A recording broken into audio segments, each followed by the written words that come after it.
Hey,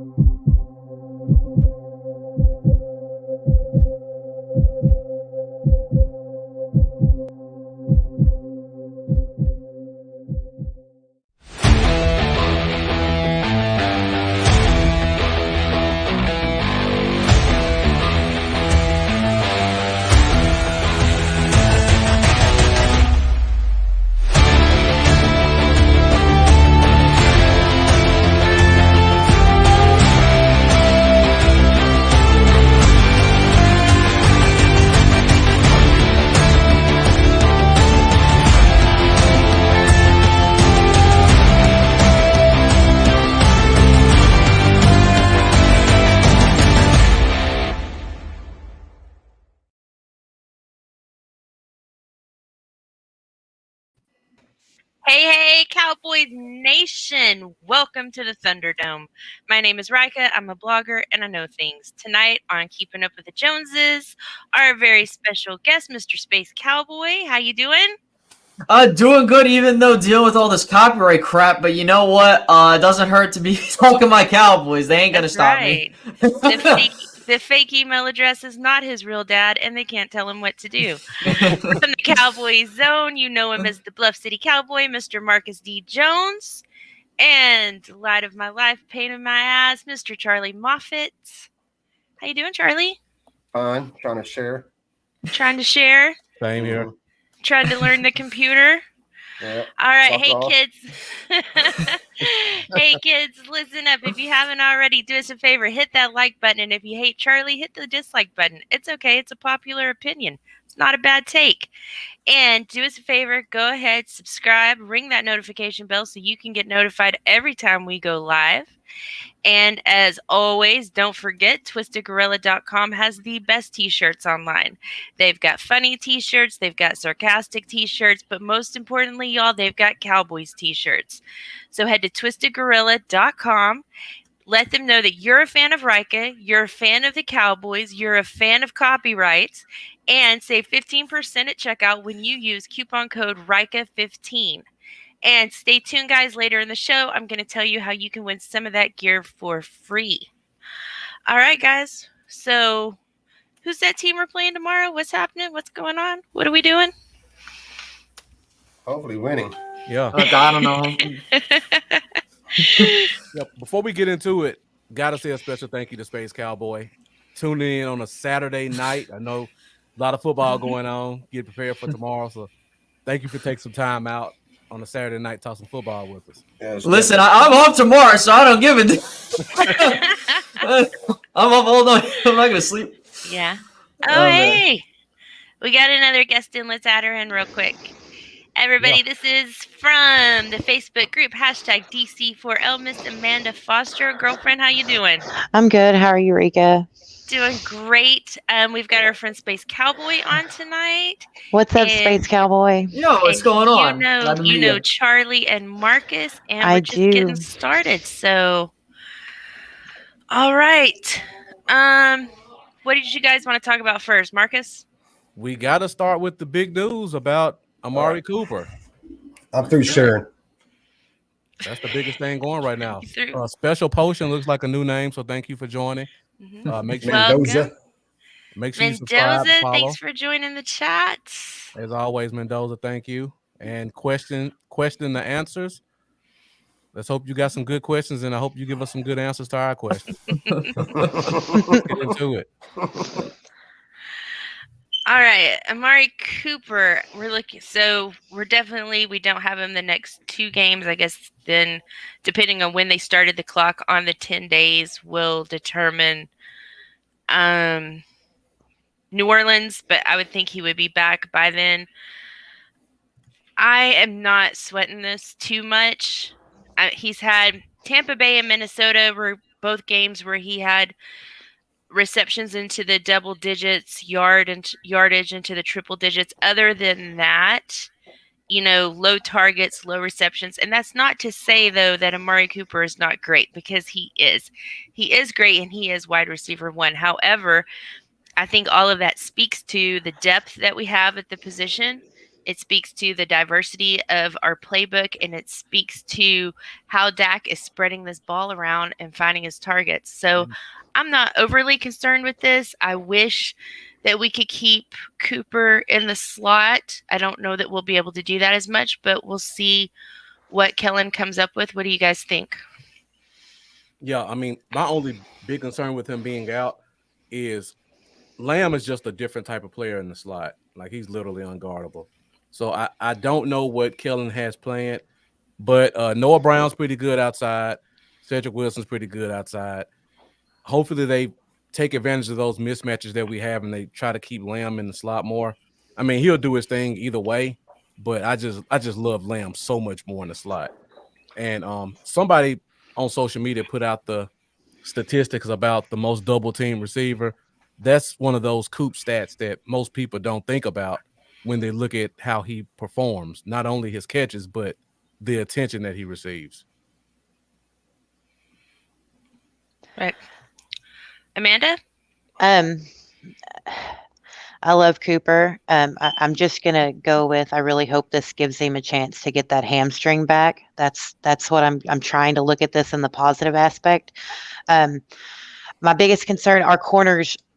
Our corners are amazing. Kansas City corners struggle, so that outside guy is really an interesting position, and I'm glad we have Gallup back.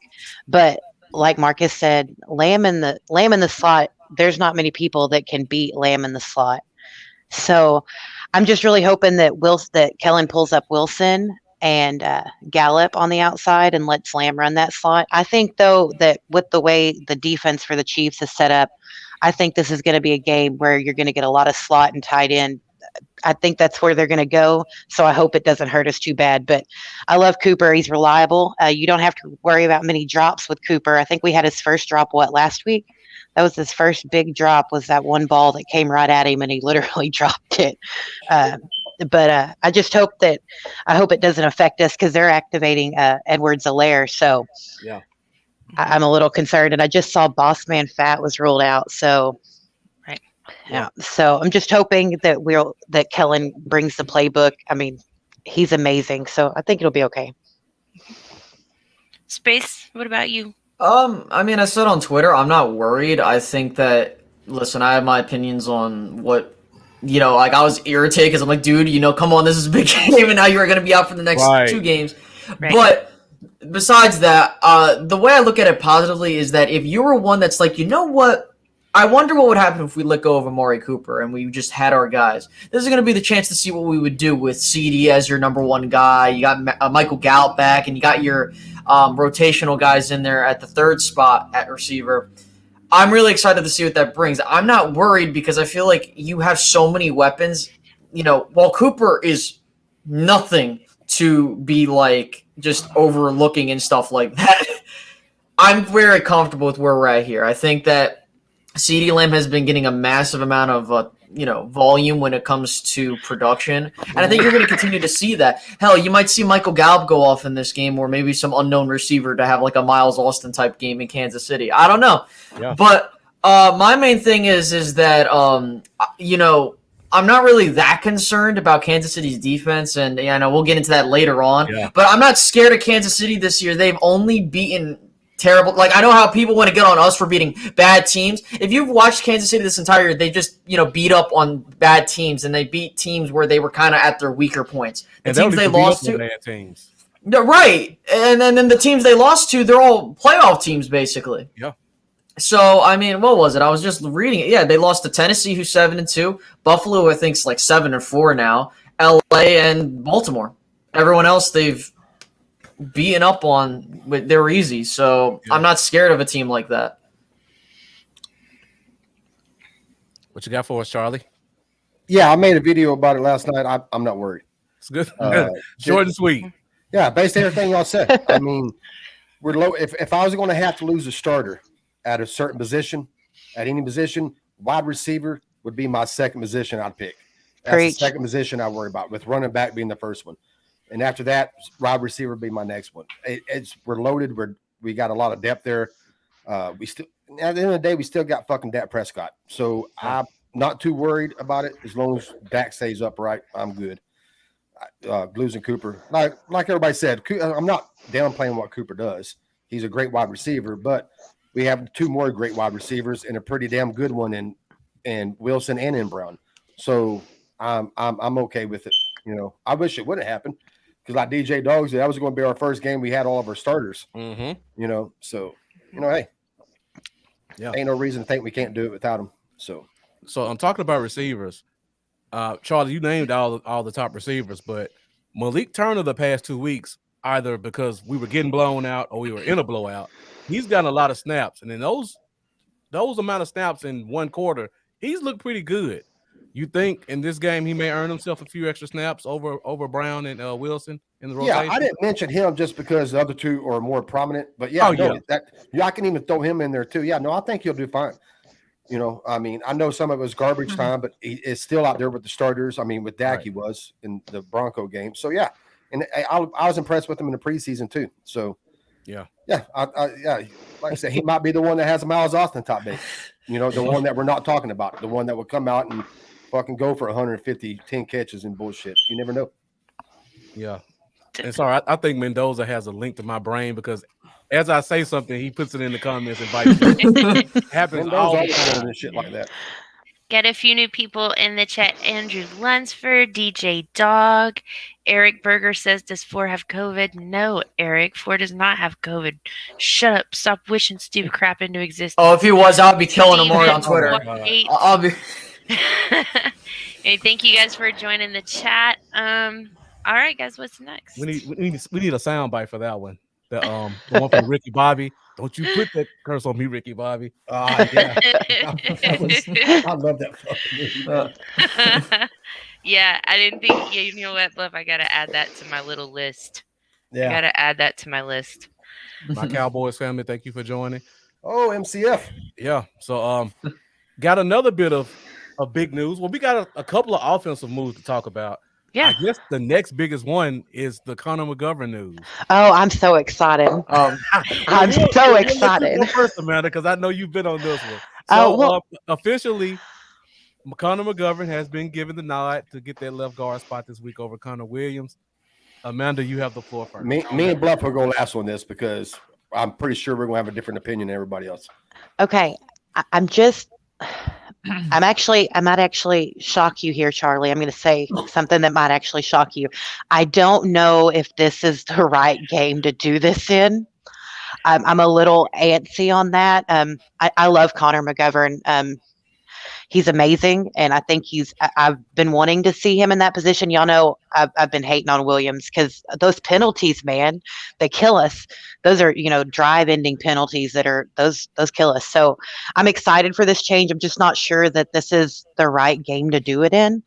I'm going to hope that the coaches have, better information on that than I do, but I really am excited to see these 5 O-line on the field because y'all know me, best 5, and I think that's what we're going to get. So I'm excited to get Lyle back, and I know we've had him back, but now he's back in position, and I think he's earned a spot back from Steele. So go ahead, Space. If you know me, and you can see by the jersey, I'm a huge. Well, this is a Cowboys Penn State. I'm a huge Penn State fan, right? I love Conor McGovern. I thought he would be a really good guard with us, but obviously Connor Williams has that tenure here. I think that in the long term, if you're looking to get a comp pick for a good one at that for Connor Williams, this could screw you in that because it's going to lower his value. It would. I think that with how big this is of a game, this is a weird way to go about it, to do it now. But, I mean, better late than never. I think that Connor Williams, he hasn't played like garbage. I want people to realize that he hasn't been playing terrible. It's just that he happens to be the one guy that is making the most mistakes. I think he has 10 holding penalties on him. And again, he's holding his own in most instances, but he's just making a lot of mistakes. So I think that that's something that the coaches are getting a bit irritated with because there are moments where it's killed drives for us. But I think that we'll be fine ultimately, and I think it's better you do it now than if you do it before we get into the playoffs because if you end up want to do best 5, you want to get that cohesion now so that they're good when we roll into the playoffs. All right. Those are Yeah. good points. I like what Space just said about it's not that Williams has been garbage. I agree. It's not. Bad play does not equal on the radar. And Connor Williams is on the radar. I've given this a lot of thought. I went back, I took a look at his penalties through 2018, 19, and 20. He was getting 2019, he was lower, but 2018, 2020, about 30 penalties on the entire season. I'm sorry. No, I just misspoke. Not penalties, pressures. He was allowing about 30 pressures on the entire season. Yeah, it just occurred to me what was coming out of my stupid mouth. He allowed about 30 pressures on the entire season. This year, he was not on pace for that. He was on pace to be about 30 to 40% less than that in the pressure department. So my question is, and I want to know what Marcus and Charley and Space and everybody else thinks.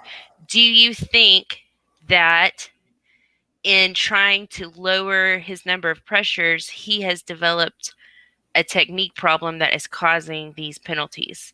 It's not that he's a bad player. It's that there's a technique problem in there. So I really felt during the New England game that they should have sat him down.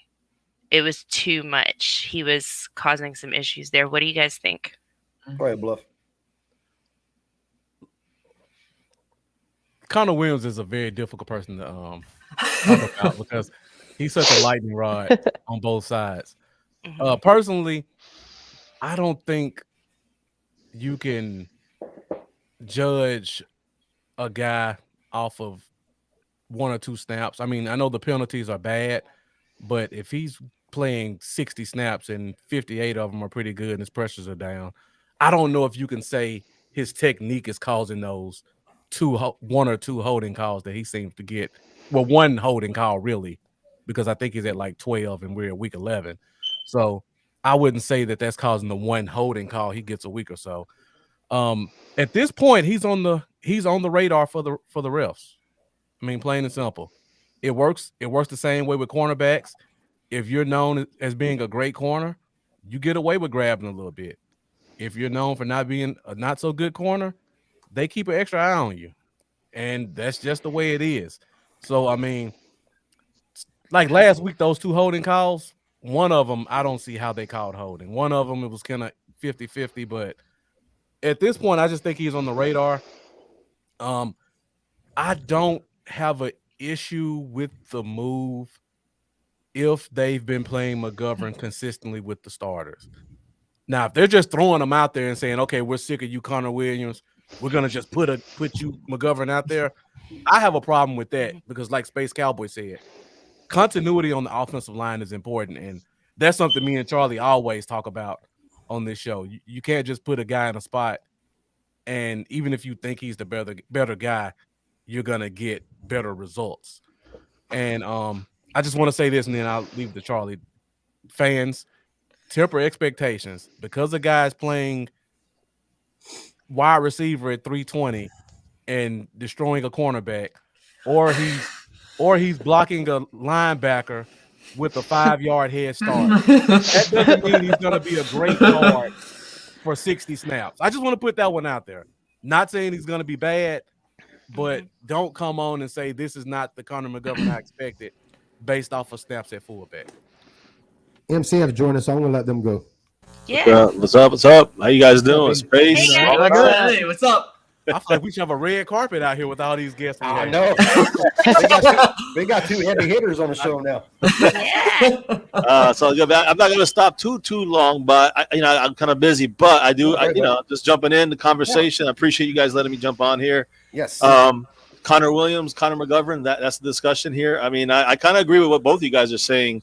When it comes to Conor McGovern, you look at his analytical grade and you don't live and die by that, but he's basically very similar to, he's a point under Connor Williams when it comes to the overall grade for this season. And again, I don't live and die by that. My point is that they're almost similar.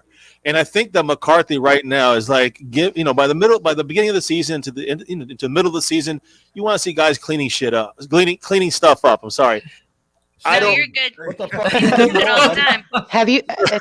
Charlie's here. Have you not Everything's heard of our okay. channel? All right, good. That's what I knew I could say it. Sometimes I Charlie's know here. I can't. I don't know. Everything's okay. But yeah, so I think this is a thing now. It's like, hey, listen, Connor Williams, this is do or die. We're gonna.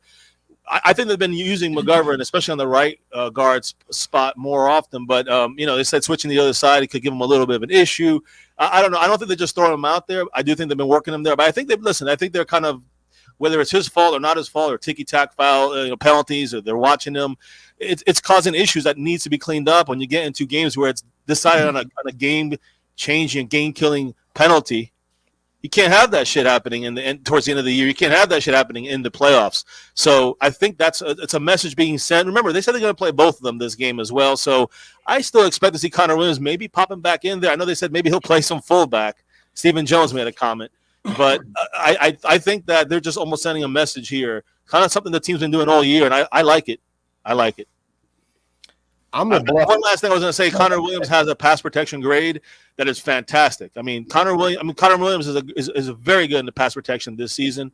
So you got to look at that too. If there's any issues with Conor McGovern in the game, Connor Williams, come on in. I mean, he's been working with this continuity of this offensive line for 10 weeks, so he has not really a big not really a big loss in having to put him in if you have to, and still keep the continuity you've had the last 10 weeks.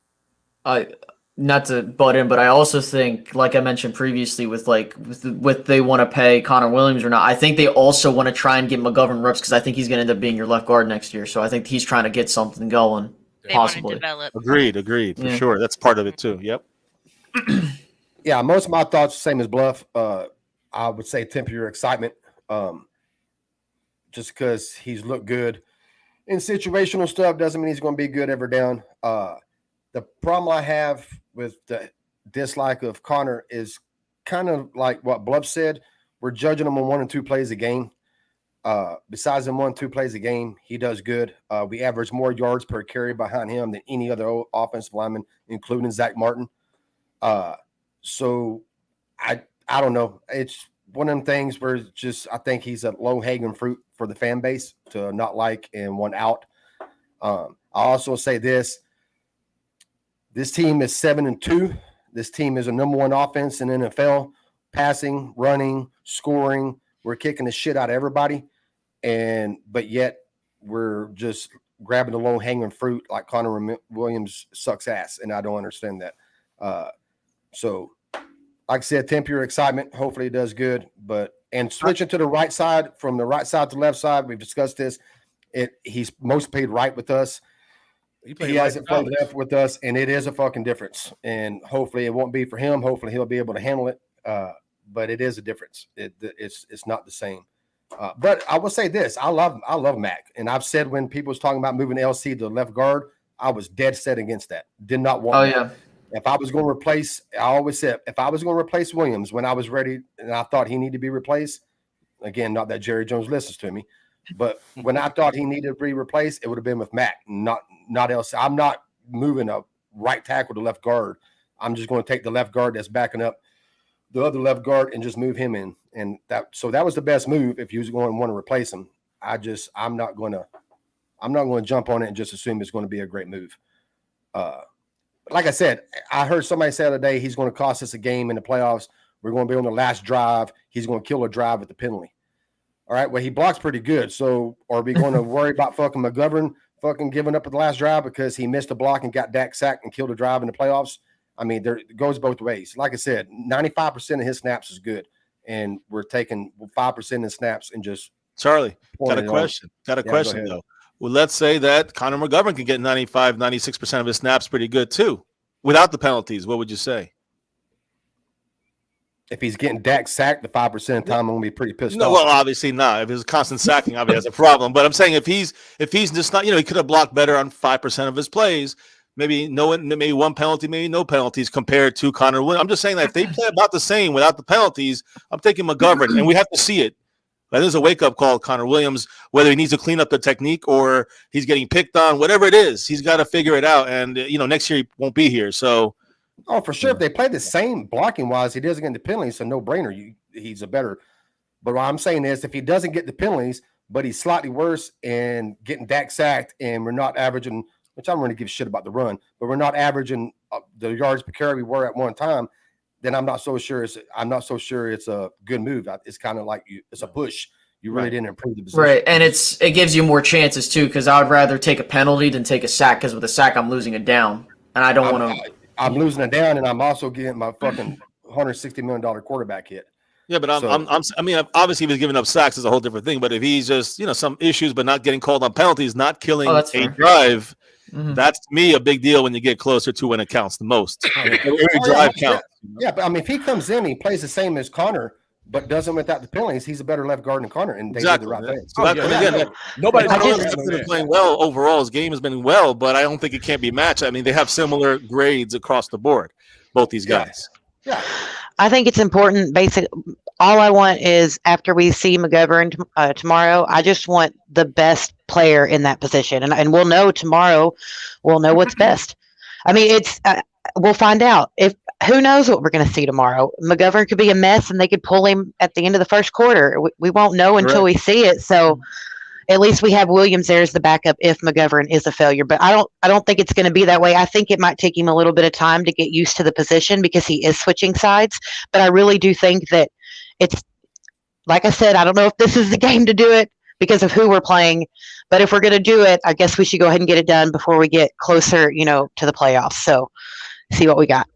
I'm not afraid of this team, Amanda. I'm not afraid of this line. Okay, look, here's my thing. Okay, I'm not afraid of what I have seen Kansas City be this year, but I do know what Kansas City has the potential to be. And, everybody plays up to the Cowboys. Yeah. Everybody plays up to the Cowboys. So this is a big game for us, even though they haven't been, on top of their game this year.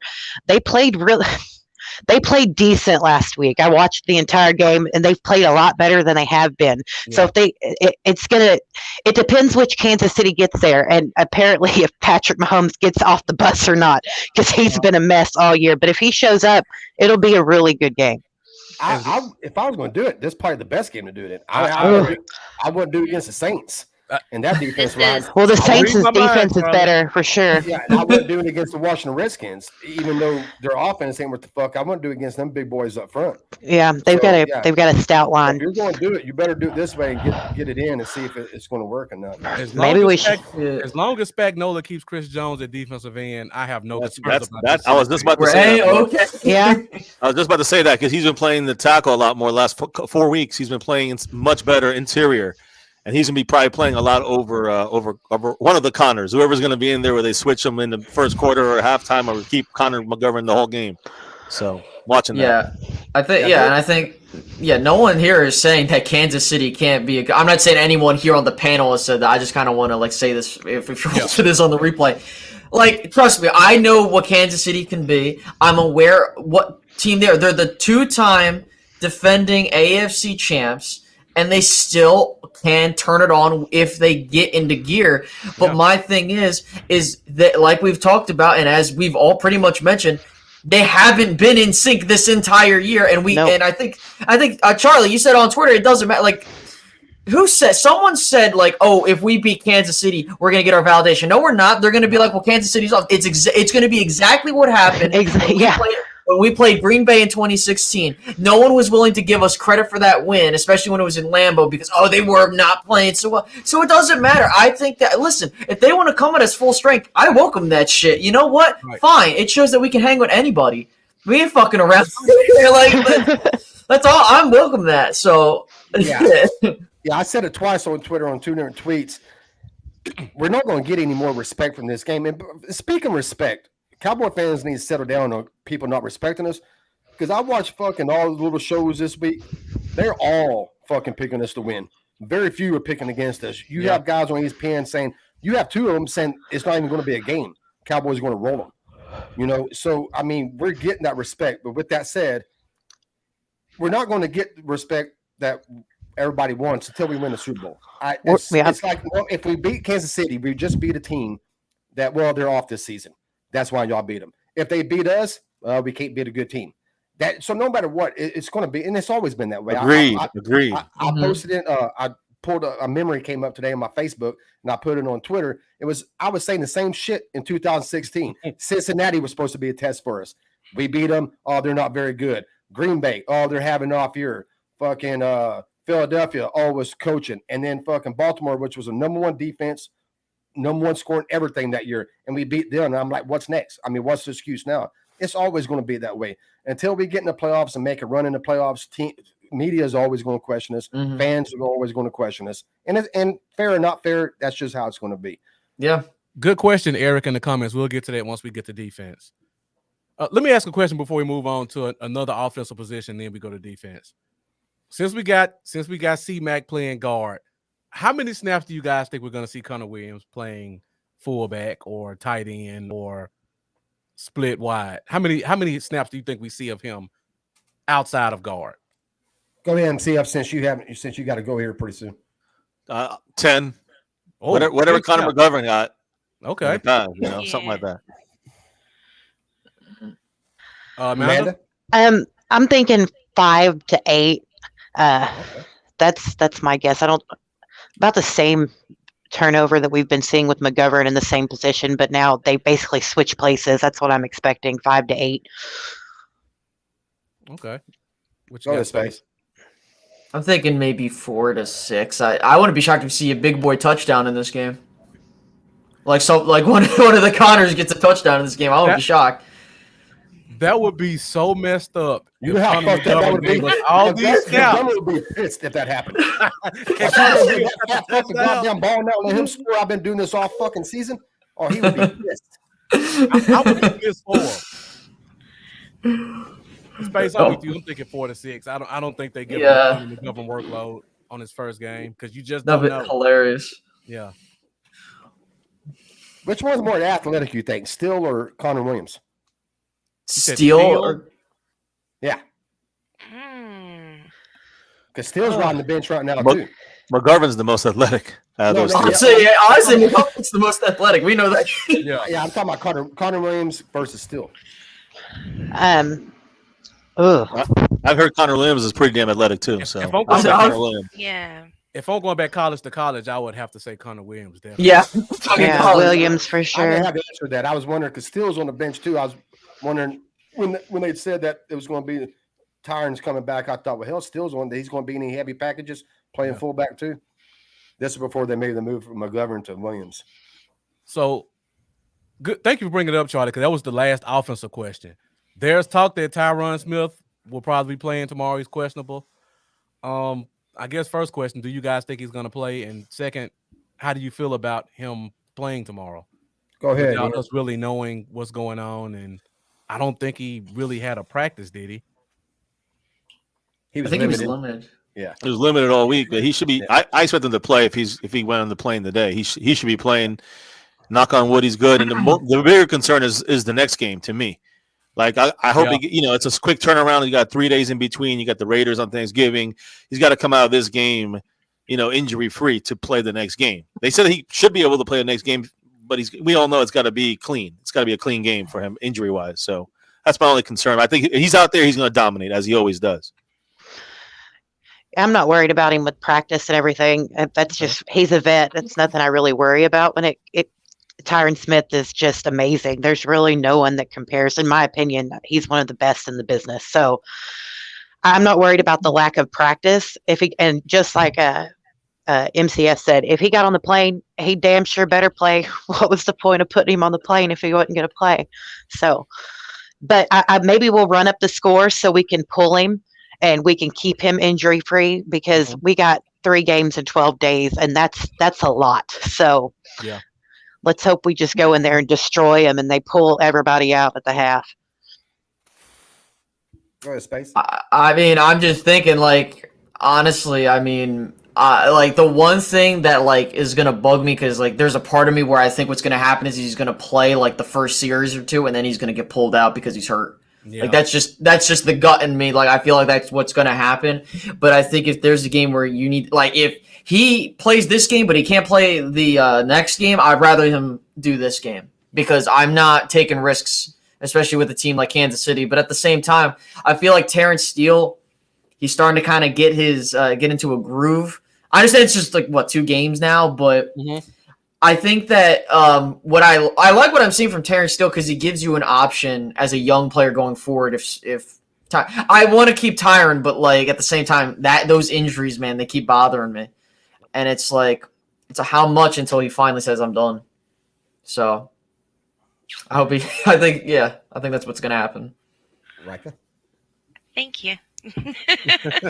I like Tyron coming out and playing in this game. I feel like even if it ends up just being like a one-off and then we don't have him for a couple more games, this is the one that I want him to play, especially with McGovern there at guard. I would rather have Tyron on the outside than Steele. And then if 77 can't make it through the whole game, I'm still comfortable with Steele coming in. Going back just a few minutes, we were a little crowded in here to the Conor McGovern. Back to that conversation, I had read I want to say I read some tweets, not in an actual article, questioning whether McGovern could play left, saying he wasn't as good on the left as he was on the right.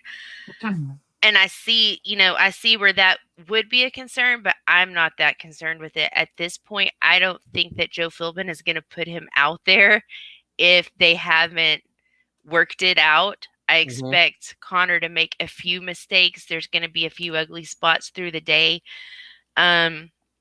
We saw when Steele made that transition over to the left, that first game was rough. I don't think it was all on him. It was just a bad game for everybody against Denver.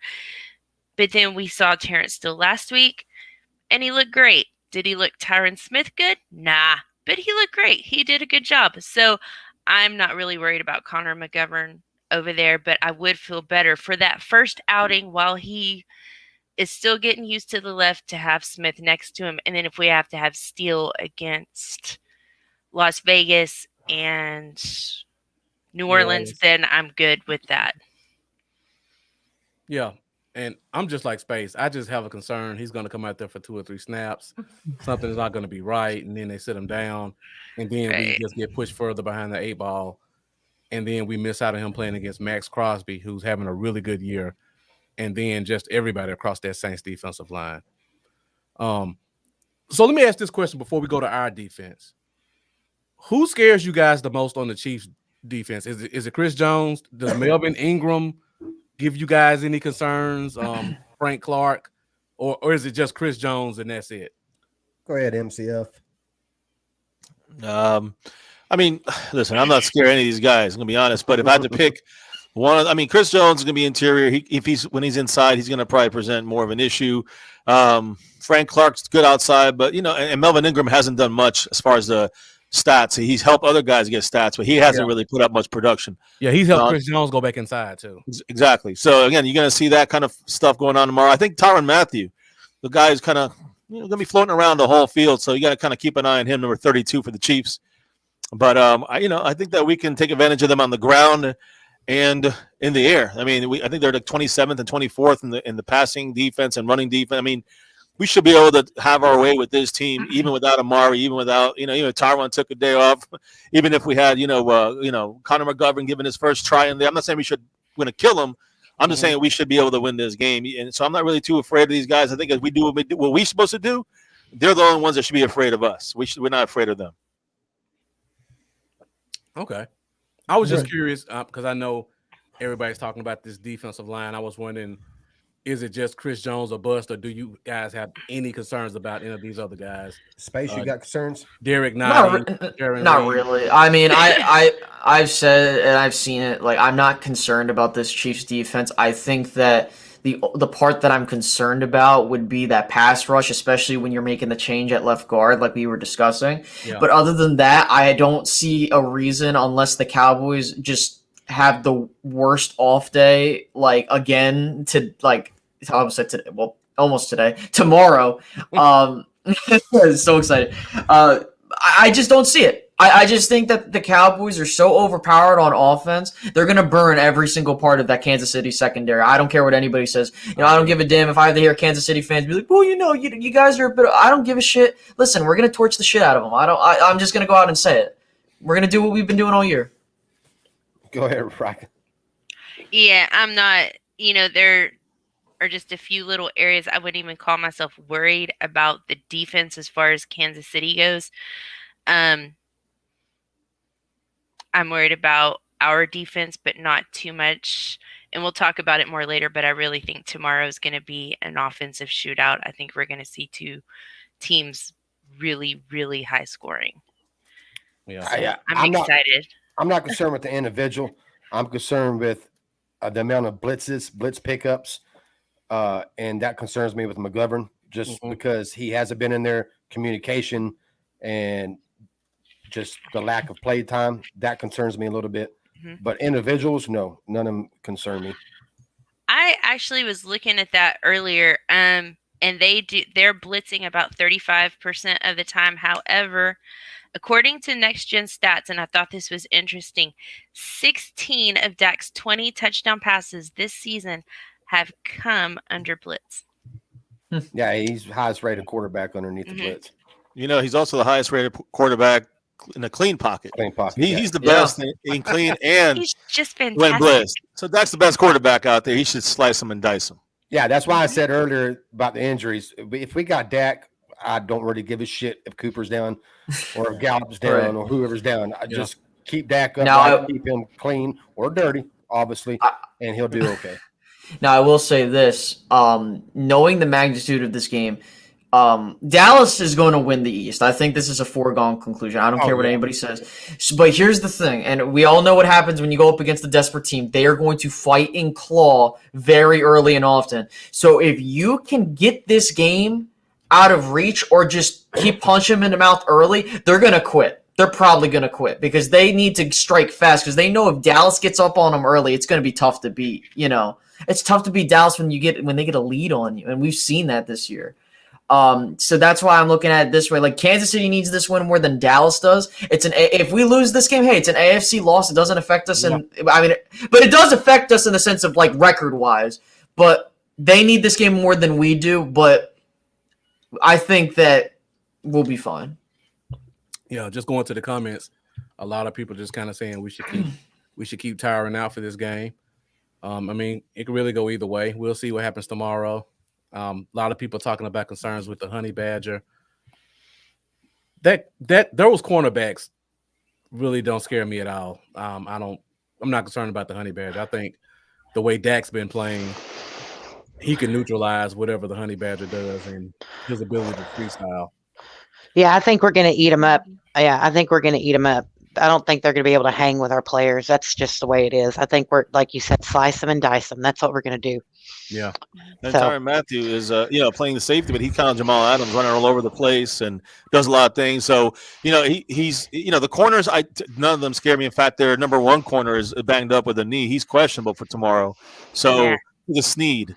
So I think that, Cowboys going to be able to pick on them. I just wish on offense we could maybe see a little. Here's a little like a bold prediction. Maybe we'll see a little more Noah Brown than you may normally see to try to get CeeDee Lamb into the slot. Because Cedric Wilson comes in, he's in the slot 88% of the time this year, and CeeDee Lamb's been in there for like 12%. So when he was in there last week, he was there for I think 60% in the slot, and he tore it up. In the slot, he was 2 touchdowns, 100-something yards from the slot. So if we can find CeeDee back into the slot and move Noah Brown on these plays, some more plays, I think you see Noah Brown.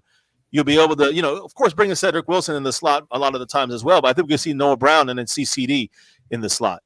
Yeah, that's a good point. Marcus brought it up earlier, and I brought it up on my video that the only bad thing about Cooper being hurt was it was going to push CeeDee out wide more than inside, and he just kills everybody from the slot. But that's true. They could bring Brown in more and give him more snaps to let CeeDee run more from the slot. And if we want to keep running, we want to keep the run game on this team. Noah Brown's a great blocking receiver in the run game. He's a fantastic blocker. So that helps too if we want to run or throw when Noah Brown's in the game. So just a couple more options maybe in this specific matchup. Yeah, no, most definitely. Yeah. And before we go to defense, I just got to say this again. As long as Steve Spagnuolo's calling their defense, he's going to be our best offensive weapon. A lot of the stuff they do doesn't make sense. Yeah. Just real quick, going back to what Space said earlier about one of one of the big boys ending up with a touchdown this week. Yeah. Maybe. I mean, the Kansas City defense at this point is kind of like a drunken prom queen. They are giving it up 68% of the time, so in the red zone. So, it's entirely possible for some good red zone touchdowns right there. Real quick, Marcus, before we switch this thing over, There's nothing wrong with the drunken prom queen either. Just to let y'all know that. Anyway, real quick, guys, don't forget that it's giveaway time.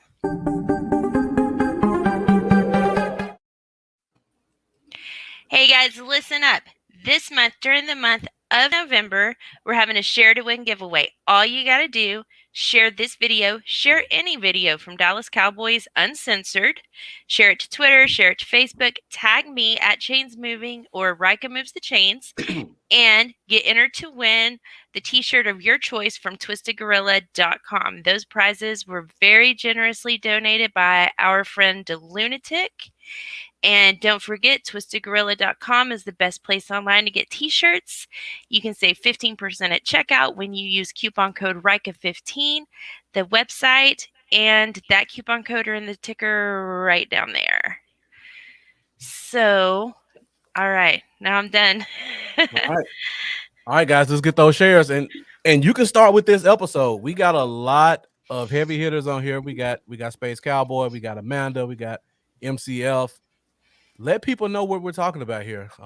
Be sure to like, be sure to share, be sure to subscribe. Make sure to tag me because I don't know that you shared it unless you tag me. Exactly. We all have social media channels on YouTube, so go find us, share this thing, let people see what's going on. Rika just likes to be tagged. Shut up, Charlie. And on that note, we move to defense. All right, you guys talk about defense. I'm just going to window shop on eHarmony for a few minutes.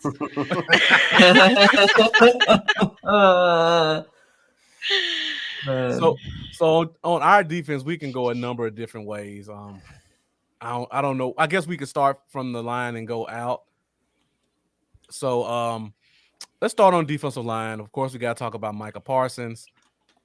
I believe their right tackle is Andrew Wiley for the Chiefs. And he was a turnstile in the Super Bowl.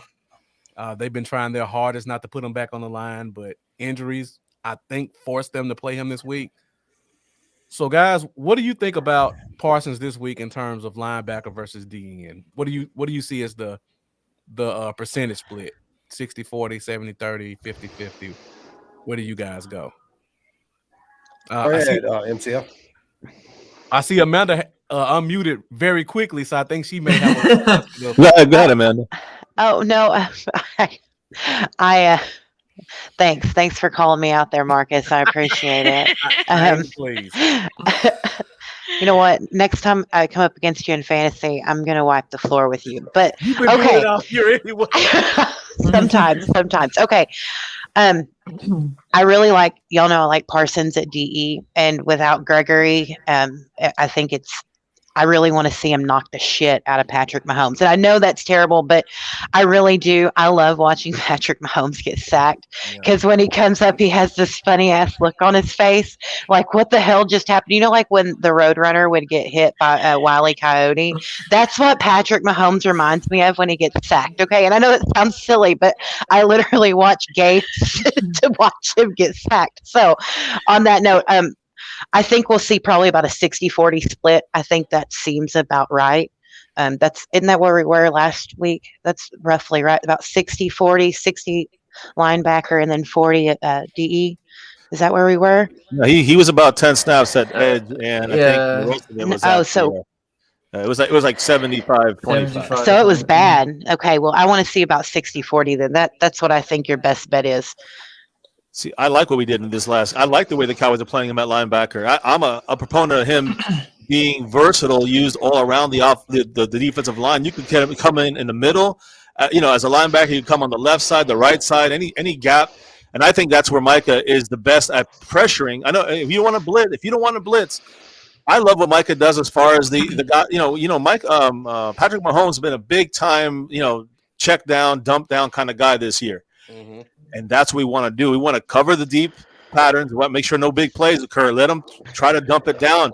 And I think Micah is the key. You saw him against Kirk Cousins. When Kirk Cousins dumped the ball down, who was the first guy hitting? I think it was a tight end, and then it was Dalvin Cook.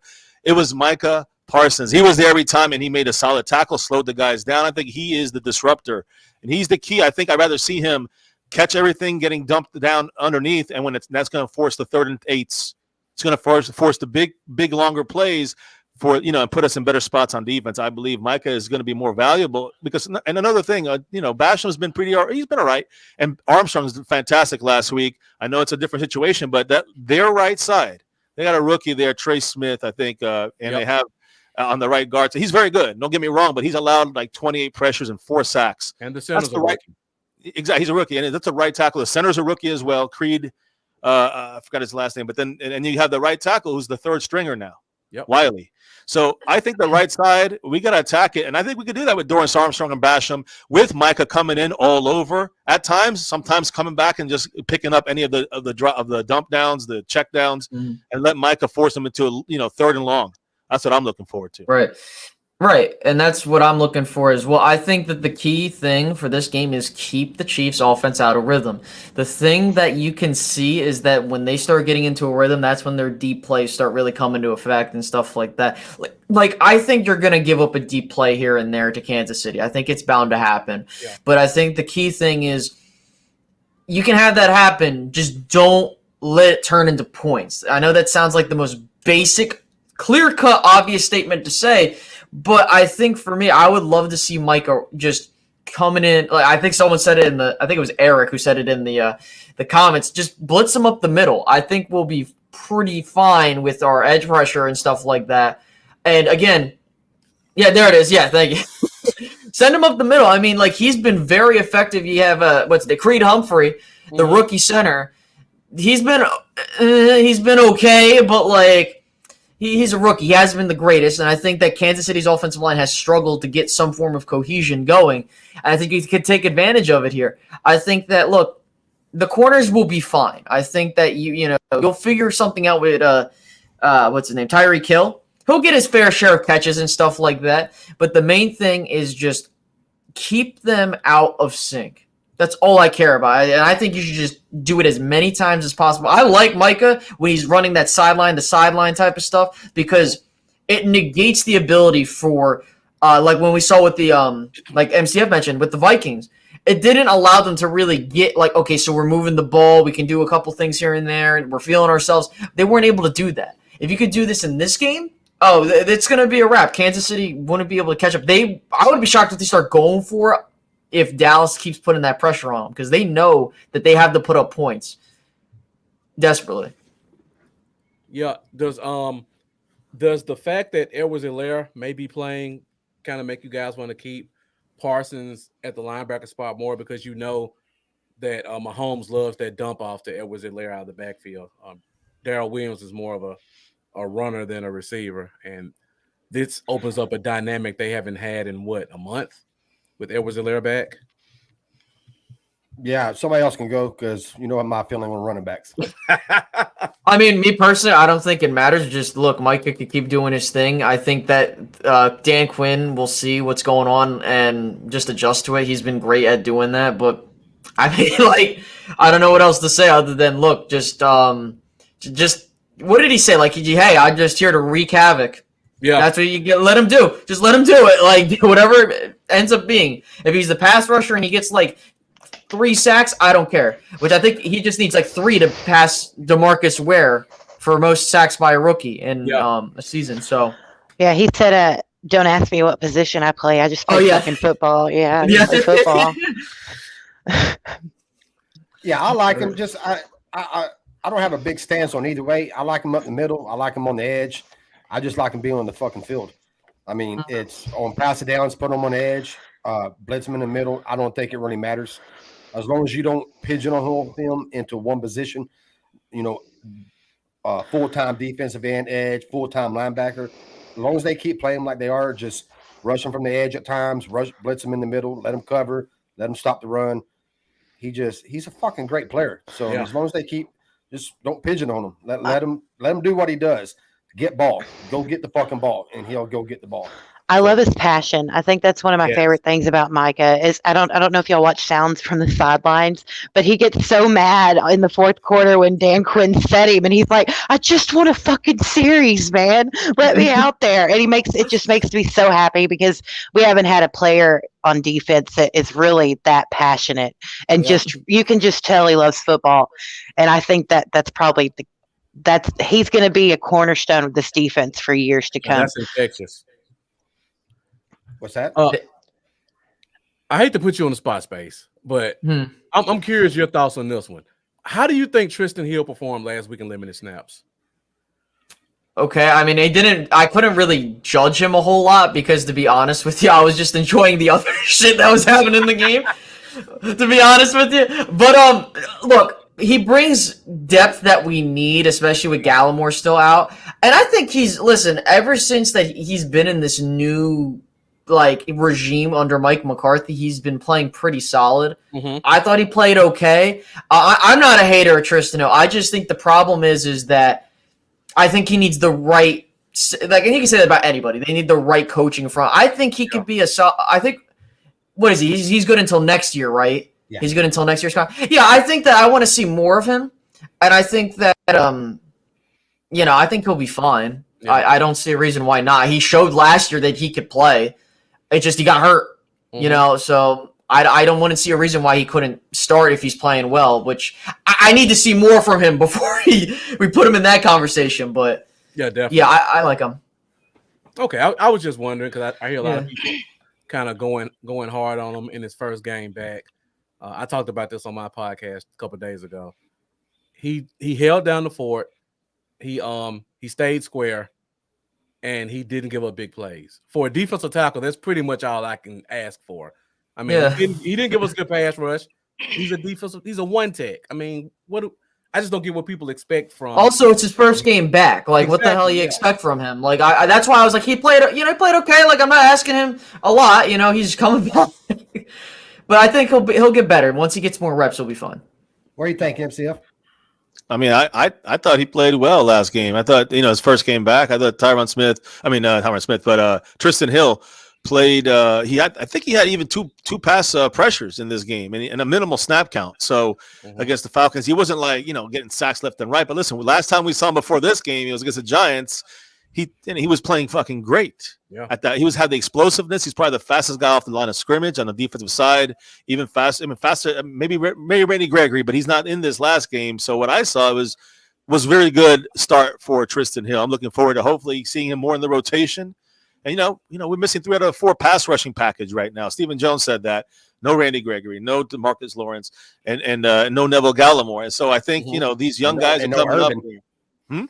And no Urban. Yeah, Urban's. I don't know if he's part of the pass rush block, but we got Osa, we got Watkins, we got other guys picking up slack.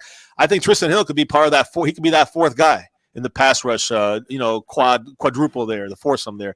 So I'm hoping that could that we can see more of Trysten Hill progressing throughout this season. I think he left off last year in a fantastic spot. I'm trying not to be to judge him before I see him on the field, and I thought he looked all right. And let's go forward and see where he can go with this, and see if he can save himself. Being a Cowboy here for in the near future. So yeah, I thought he played well, but considering the circumstances, I thought he played pretty fucking good. Right. He hasn't played since last year, didn't have a training camp, first game back. You take all them circumstances, I thought he played better than okay. As far as his play was okay, was well. But if you take them circumstances into account, I thought he did above what I thought he would do. Yeah. Me too. But I'm a lot like Space. I was so excited that goddamn game. Hell, by the third quarter, I wasn't even hard. I didn't give a shit. I was just like, what the fuck? It was funny. I was at my cousin's wedding, and we're right before the game, right before the wedding. I'm like, okay, so I'm hoping this isn't this game goes into the wedding because I'm gonna be like, the game was over by half. I'm like, okay, we're good. I don't give a shit. I'm just gonna go. That's how it was. Third quarter, I was already tweeting shit out and talking to my dad on the phone, and it's like, fucking, this shit's over with. That was a great game. You went up in the past, asked if anybody has any objections, and you stood up and screamed, yes, because of a Cowboys play. Yeah. I think and Tavis Banks may remember some specifics, but when we drafted Hill in 2019, I remember looking at some of those games from UCF and seeing Hill as being a player that was very explosive. Yeah. He plays very smash mouth football. I remember thinking this kid chooses violence, man. And then that first year under Rod Marinelli, we didn't see much of him. He had some attitude problems, and what we did see was kind of he was just kind of there. Last year we saw some flashes of it before he got hurt. But when I saw what Dan Quinn was putting together last spring through free agency and the draft, I thought at that time that given the opportunity to play, Tristan Hill would do very well under Dan Quinn. So I hope the rest of the season that he stays healthy and that he's able to earn a spot moving forward with this team. I think that he will do well. Can you imagine what it's going to be like in 4 weeks when we get every motherfucker. That was my next question. Think about this. Right now, we'll have D-Law, we'll have Gregory, we'll have Gallimore, we'll have Urban, we'll have Armstrong, we'll have fucking Basham, we'll Osa, we'll have fucking Watkins, Carlos Watkins. It's like, holy shit, man! This is going to be our D-line depth is going to be fucking great. So my question to that, Charlie, because who's the odd man out? I don't know, but there's got to be an odd man out. Somebody has to get cut. Hamilton. I love Hamilton. Hamilton will probably be the first. I think Hamilton will go first too. It's a good problem to have. It's a good problem to have. Mohana? I'm just joking. I think I think Hamilton. Yeah, I think Hamilton. Even though I think Bohanna's had his moments, but I mean, like the thing that I would love the Cowboys to do, and this is why, like, internally, if these NFC East teams can just beat up on the teams that we need them to beat up on, so we can get a better seeding. It helps us play long, because I don't want us to get complacent. I don't think we will, but that's the one thing that I'm worried about, because I don't want us to get complacent. We clinch the division with 6 games to go or whatever the case may be, and we got all right, we're good. I don't want to see that. I hope this thing goes until the very last week, so then we go into the playoffs hot. Yeah. So that's all I give a shit. Yeah, we're gonna cut Azur Kamara. That's the name. Yeah, I can. See that I could see that. He's been okay.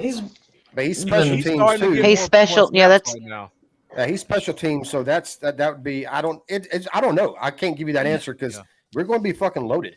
So I don't know. Getting snaps this week, and not in garbage time. So this is about the time rookies start to get snaps if they look good in practice. They've done cut Hamilton once, and he cleared waivers, and we put him back on the practice squad. So it's going to be somebody like that they think they can get through waivers and bring back. Agreed. Mm-hmm. Yeah. Unless they go off the tape, but that's a conversation for another day. Yeah, if they go off the tape, it would be Bo, not Hamilton. Correct. I just wanted to put that out there because I'm curious what you guys think. We are loaded. Defensive line. Is Greg getting to be back? Greg Zuerlein, he's going to be back for this game? Yes. Whoa. No, I should have said that real quick. I think so, right? Yeah. He said they took him. Yeah, they took him. Okay, good. Yeah. I mean, I think, listen, I don't give a shit. Just score as many touchdowns so we don't have to worry about him kicking field goal. Not that he's been bad. It's just I don't like putting my games in the hands of kickers unless it's a tie game. Yeah, I don't want to hurt Marcus's feelings, but they should just do away with the kicking game.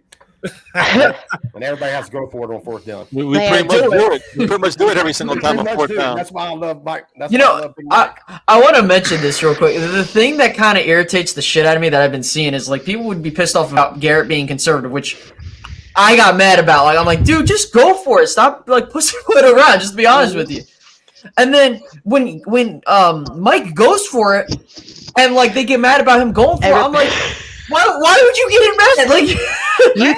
You can't make Cowboys fans happy. That's the thing. They're gonna bitch no matter what. And I bitch too. So we all do it. We all do it. But when you were talking about Greg coming back, I'm of the opinion I really liked the kicker we brought in last week. I can't pronounce his name, so I'm just going to say hallelujah because that's how I felt last week. Every time he kicked, I was like, hallelujah. It's not Greg the leg. So I think we can let Greg sit. Let him sit another week. Keep this guy in. That's how I feel about it. I mean, Greg scares the shit out of me. He was protected on the practice squad. You know, yeah, you know, it was funny. I was like, whenever it was like a 4th and 6, I'm like, fuck it, just go for it. I don't give a shit. Full pedal to the metal, man. Yeah, I'm gonna go for it, guys. So Same. I don't really care where we're at on the field, what time of the game it is, or situation. Just fucking go for it. Charlie, you'll go from our 1 yard line, right? Our 1 yard line, 4th and 20, baby. You do it. Worst thing happens, you don't get it. They score quick, you get the ball right back. Fucking, let's go with it. They don't make no time in possession. I'll be like Coach Kelly in high school. I don't know if you ever heard of that guy, but yeah. I mean, I'm looking at Eric's. I'm like, I mean, it's an issue when you're leading the league in penalties and holding, but like, I mean, it's not like again, like that's something to be concerned about. But I don't give a shit. Like if we're winning, listen, everything is forgiven if we're winning games. Yeah. All right, so I guess let's go to the big question everybody's kind of talking about in the comments. I know DJ Dog and Eric both put it up, and they talk about how the Chiefs have been struggling, or that's kind of been the chief beater, playing cover 2, high safety, making Mahomes have to kind of play a slow game and take it down the field slowly instead of being able to hit those deep plays. What do you guys think about that? And do you guys think we're going to do it? Because so far this year, our DC has been going against what we've all kind of thought he would do from past history. He hasn't done shit that we thought he was going to do Right. from past history. I mean, he changed his whole philosophy, which I love the philosophy because it's working. But yeah, go ahead, MCF. What do you think? Yeah, what do you think about this week? What do you think we do? Man, I mean, it's a good question. I think J-Ron Curse. I'm not really going to be specific on scheme, more about players, and I think some matchups. I think J-Ron Curse coming in there and playing Kelsey a little bit. I think that's going to be a good matchup for us. He'll probably be playing a little in that linebacker role. I believe he's another pseudo linebacker on this team, and he's pretty much played every snap out there. He's a leader on this defense, so I think he's a guy that's going to be helping Micah down there in that area, and LV and Cal O'Neal when he's in there. Those are the guys you're going to see in that area. But I think he's a key to watching Travis Kelce. And Kelce, listen, on screens and stuff like that, whether it's Clyde Edwards-Helaire, which I think is a little bit more of an issue than the other running backs, especially in the passing game. That's where Micah comes in there. He took care of Dalvin Cook. I think he'll take care of Edwards-Helaire. And I think that Travis Kelce would also fall into that. Micah Parsons will probably be covering a lot of those dump downs. But when you look at the coverage side of things, I think Trayvon, to me, the biggest issue in the receiver side is Tyreek Hill, obviously. And I think he's going to play in the slot sometimes. I mean, do you see someone like Jordan Lewis covering him? Do you see somebody like Anthony Brown, is he the fastest guy in our defense? One of the faster guys in our coverage area, coverage defensive backs. Oh, yeah. So speed-wise, yeah. So, I mean, that's what I'm trying to figure. Either way, I think you're going to have to bracket Tyreek Hill. Also, you got to cover over the top. You got to have a safety to help, whether it is, I don't think, I don't want J-Ron Curse back there, but I prefer to have, Donovan Wilson playing back there. I'd prefer to have the big nickel in this scenario and bring in J-Ron Curse and drop him down, and have Wilson on one side and Casey on the other. We always have Malik Hooker, of course, can come in there as well. But I really think it's more about formation on that side of things and how we kind of bracket coverage Tyreek Hill. I think Kelsey's a guy that's going to be kind of more keyed upon by guys like Micah when it's a dump down or a screen, or J-Ron Curse. And, McCole Hardman is in there and some other. I think we can control the other receivers pretty well, their passing game. But to me, it all comes down to pressure, making Mahomes uncomfortable. He has like 2.2 seconds before he has to break the pocket. That's the lowest in the NFL. Yeah. So, he has to do it the quickest. So we got to watch for that. I think that's where Micah becomes also a key kind of a quarterback spy kind of guy as well. At times when he doesn't up and down, Mahomes tries to scramble out. You might see Micah come up and get a little that explosion pressure into Mahomes' face. So again, I think these whole things will play a role in stopping the big plays from Mahomes and that offense. Mm-hmm. Right. I mean, look, I think that like MC mentioned pretty much everything I was pretty much going to say. I think that the key thing too is just limiting how much Kelce can have an effect on this game, because we know that the Chiefs have that speed element to their game, and that is something that's really helped them in the long term. But also, I think what separates this coaching staff from years past, and even with Garrett, is the small little details. I'm not sure if you guys are. I'm pretty sure we're all aware. If not, I'll fill you in. Apparently, they're doing scramble drills with, I believe, probably Cedric Wilson at quarterback. Just simulating him scrambling. It's those small little details that matter. Now, I don't know what Dan Quinn has planned for this because, say, like Kellen Moore, when he comes in on the offense, you really don't know what you're getting. I don't know exactly what we're going to be getting on Sunday, but I just think that ultimately, you have a blueprint, but I hate, blueprints kind of like with the Cowboys, we all know that whole thing. But I think with the Chiefs, you see there's a trend now. It's not like a one-off situation where, okay, this worked this one game, but then someone else did it and it didn't work. You kind of see that trend where playing the two high safeties has worked. I don't know what Dan Quinn's going to do, but I just think, listen, just get to Mahomes and just let it ride at that point. So, go ahead, Amanda. I don't even think you can really plan on what Dan Quinn's going to do, and that's one thing I have to I really have been grateful for this year.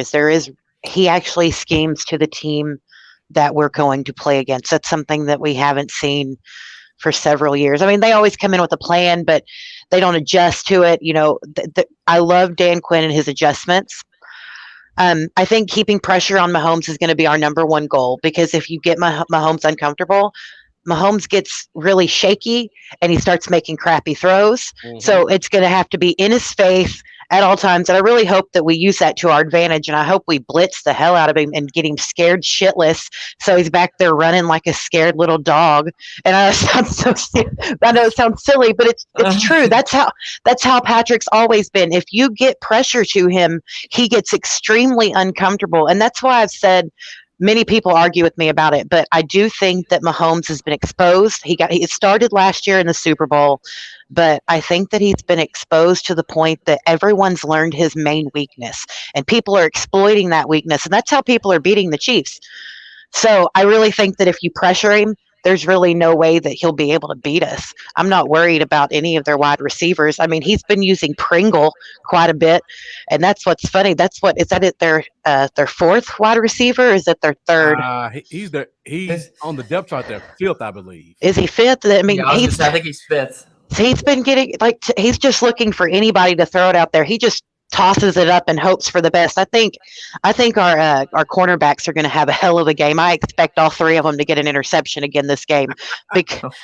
I do. I think so. And I think awesome. Anthony Brown will get the first one because everyone's given that man so much shit.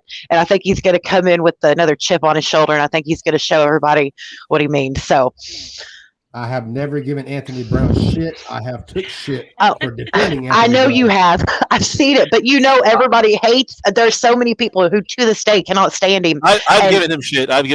He's proven me wrong. Dan Quinn has definitely done something with that situation. Oh, he has elevated him. And that's one thing. And it's just a matter of good coaching. And that's what I've told people. When you have a coach that'll get out there on the field with your players and, and show them technique, show them what they're wanting and explain it to them, you've seen everybody from last year. You've seen a major change. Mike Nolan was shit. I still don't know why we hired him. Yeah. So I'm just excited, and I really do. I think that this will be the game where our CBs go off, and I don't think there's going to be anything they can do but try and run, and that's when our front end's going to destroy the shit out of that too.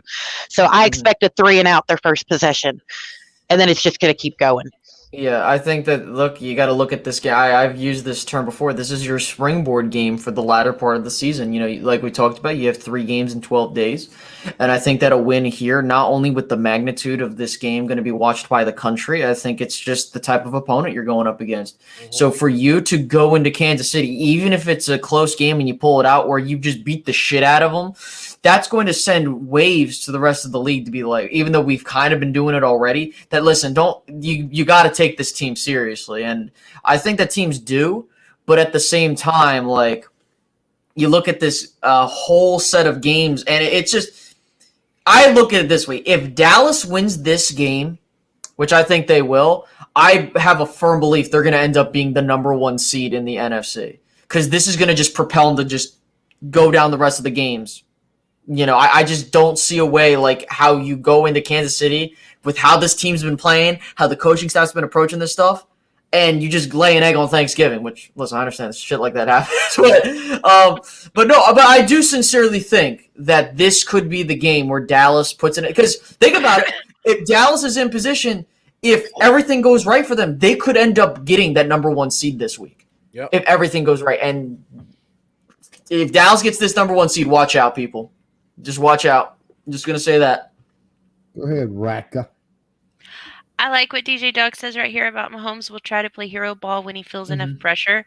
I want us to keep the pressure on Mahomes tomorrow. I agree with Amanda. You keep enough pressure on him, and he tries to take on the world. He tries to do too much. He doesn't have enough faith in his line. He doesn't have enough faith in his receivers, and he gets pretty stupid when you do that. I don't really know what Dan Quinn's ultimate plan is, but I know it's going to be a good one. I mean, this defense is roughly about 60% rookies, somewhere around in there. We're only giving up on average 21 points a game. I think that's excellent growth from last year, excellent growth with so many rookies. So I've got a lot of faith right there.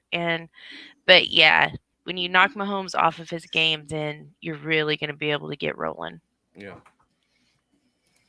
Go ahead, Marcus. Yeah.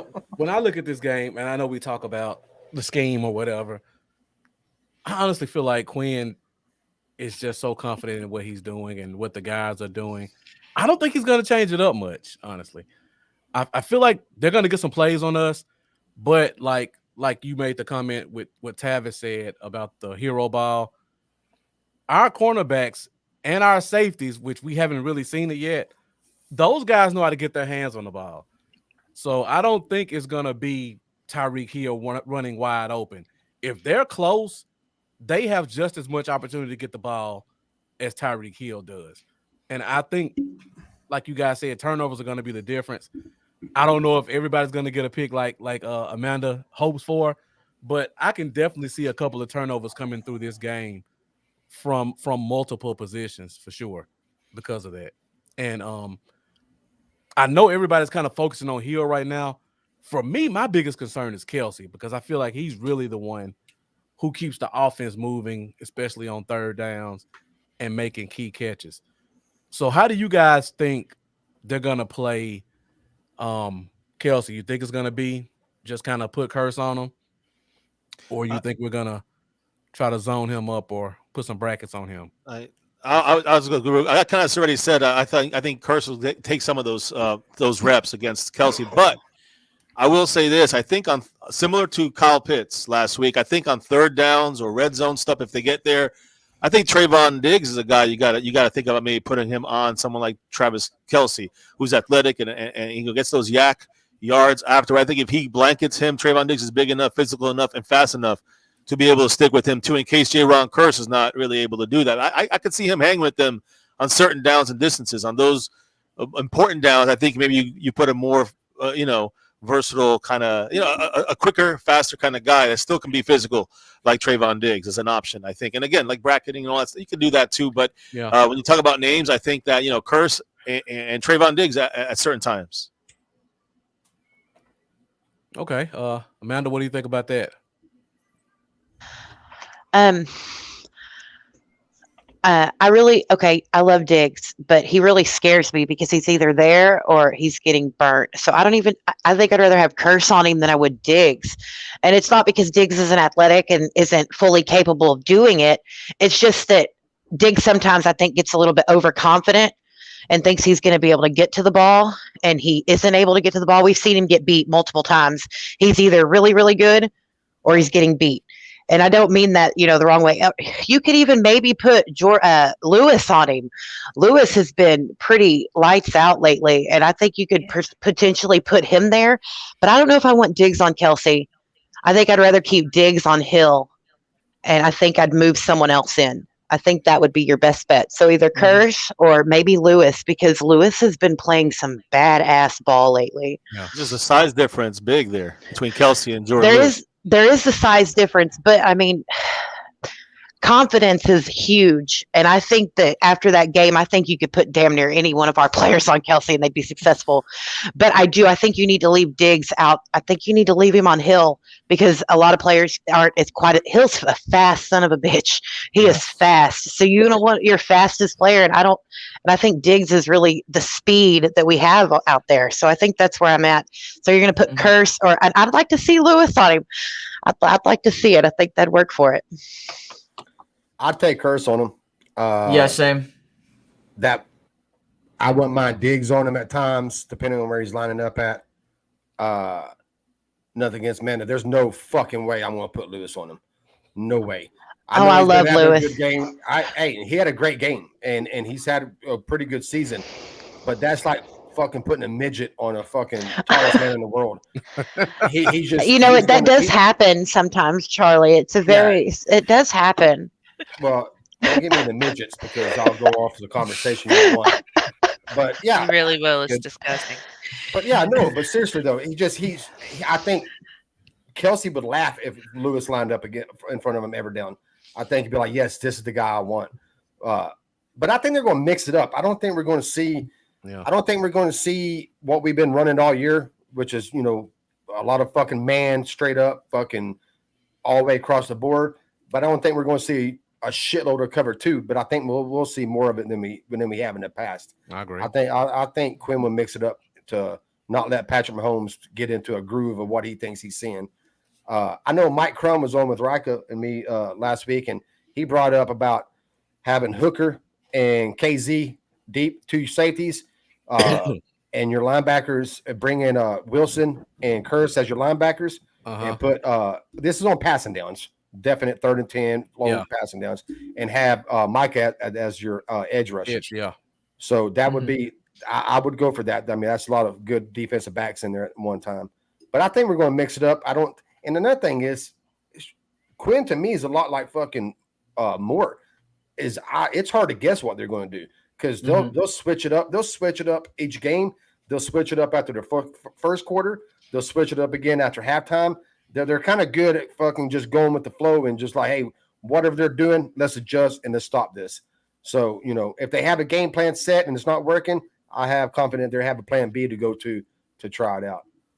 But yeah, I don't see them leaving Tyreek Hill one-on-one with any of our cornerbacks. I'm assuming they're going to have somebody over top helping with that. Yeah, at all times. And first, Kelsey goes, I think Curse is probably going to be the matchup that they're going to try. Maybe even Micah at times. I know a lot of people ain't high on him in coverage, and I'm not real high on him in coverage, but you might even see that a few times. But I can actually see LVE covering him quite a bit. You can see that's another one. You can show him size for size. And like I said, they might throw multiple players at him. Yeah, don't just get pigeonholed in one player. And if somebody's hot, if that player is hot and they're showing, hey, I can do it, they might just leave him on there. All right, he's your guy the rest of the game. So who knows? Okay. So let me throw this question out there, and I guess we can do some game prediction type stuff. I know we've talked pretty much exclusively about Hill and Kelsey. Is there a third offensive weapon on this team that you're concerned about? Who would the third offensive weapon for the Chiefs be? Would it be McCole Hartman, probably? Okay. How about Clyde Edwards-Helaire? I mean, out of the backfield, receiving threat. You guys think this may be the game Josh Gordon actually steps up and does something? Because people forget he's on the team. Shit, I just forgot until you just. I didn't know he was on the team. He's their fifth or sixth receiver, isn't he? He's actually been playing as their third receiver for the past 2 weeks. Wow. But he's been exclusively as a blocker on those quick passes. When you see him and Hill on the same side, there's a screen coming. That's how they're using them. Maybe they're saving them for us. The reason why I throw out McCole Hartman is because he is like diet Travis Kelce. He's diet Tyreek Hill, and he's fast, and he can really take the top off your defense. So that's what worries me. Is like, okay, you'll spend your time covering Tyreek Hill, but then you got this other guy that can burn you too. Like, sure, like, and MCF brings up Clyde Edwards-Helaire, if I could speak, but like, I feel like that's. I feel like, okay, you can deal with that. We can deal with that. I'm more concerned about, can your cornerback stop a secondary speed threat? Right. And who knows? I personally don't know how the Chiefs are going to come at this Cowboys defense, but he's the guy I'm looking at. Josh Gordon, okay, but I'm more worried about them fast guys. Right, he's a name one of them at this point. Yeah. Yeah, he's obviously a name because I fucking forgot he was even on Kansas City. And hell, I watched that whole game other night too, and I don't even remember seeing him. Yeah, he's almost exclusively blocking. Mm-hmm. He probably doesn't have a catch in 3 games. He was a bad motherfucker at one time. Yeah. All right, guys. Anything to add to that? I just want to say real quick, it's funny. Everyone talks about Edwards-Helaire, and I drafted him in fantasy. I had the 7th pick, so it was and I'm going to tell you. I'm going to tell you something. I dropped that son of a bitch because he has been crappy. So I'm really not that worried about him. But I'm not being. But he's been really terrible when he was there, and then he got injured. I don't think he put up 15 points at all. Like no, it really wasn't that great. So I think Hartman, and then of course Hill, and then Kelsey are your main concerns there. Now, they're going to gain some yards. They're probably going to score some points.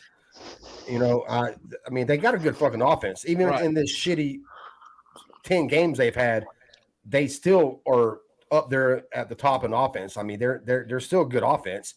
They have their moments where they just look like a clusterfuck. Yeah. But yeah, so they're going to put some yards on us. They're going to probably put some points on us, but overall, I think we'll be okay. I have Edwards-Helaire on my fantasy team as well, so I know the pain. I know the pain, but I will say that he had a couple. I think he had a couple good games, and he was doing a lot of his damage in the air. So that's why I think of that as an option. But I will say this: let me retract that. Maybe Hardman is the bigger threat. I would say because. Mm-hmm. Him being back for the first game in a bunch of games, he's not going to maybe get the full load. I think that of the running back carries and the running back receiving options because he just was taken off of IR today. So I think that he might still have a lighter workload this game for Helaire, in my opinion. That's true. That's what I was thinking too. I wasn't really thinking of Helaire being a really big threat because the workload should be lighter. He just got activated today, but Hardman, yes. All right. Before we do game predictions, I just like to do something called over/under, just so I can have an idea of how people think the game will go, even though we give our scores. So we'll start with the Chiefs offense real quick.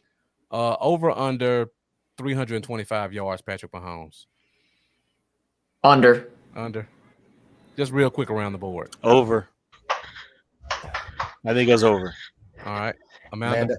Under. But not by much. Okay. Rika? Over, but not by much. Okay. Charley? Fuck, I don't know. Over.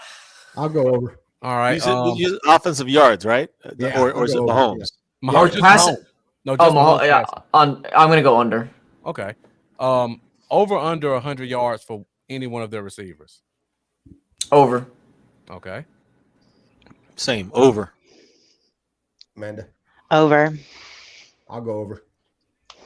Yeah. Okay. Everybody going over? All right. Over/under 2 sacks against Mahomes. MCF? I'm thinking that's a tough one. I'd say I'm gonna say over because the right side of the offensive line is trashed out right now. So I'm gonna say over. I'm gonna say under. I'm gonna say right on the money. 2 sacks. Yeah. Under. Right. But I'll go. What do you think? Over. All right. I'm gonna say 3. Okay. I'm gonna say over 2. 1.5 turnovers over/under for the Chiefs offense. Over. Over. Okay. Interesting. I'm gonna go hot take. I'm gonna say under. Okay. Under is a hot take. Never expected from a previous Cowboys team taking under on the turnovers, and that's a hot take. Yeah, I'll go over. Says a lot about what we look like as a defense. All we need is 2. Yeah, that's true. That's right, but I think something tells me like what it's gonna be just like one thing, but like you never know. I'm gonna go under. Okay. All right. So now I'll go to Dallas's team really quick. Over/under Dak 280 yards. Over. Over, way over. I'm gonna say Way under. over. Okay. I'm gonna say under because I think we might run some. That was my next. I'm gonna say under. I'm gonna say under. Okay.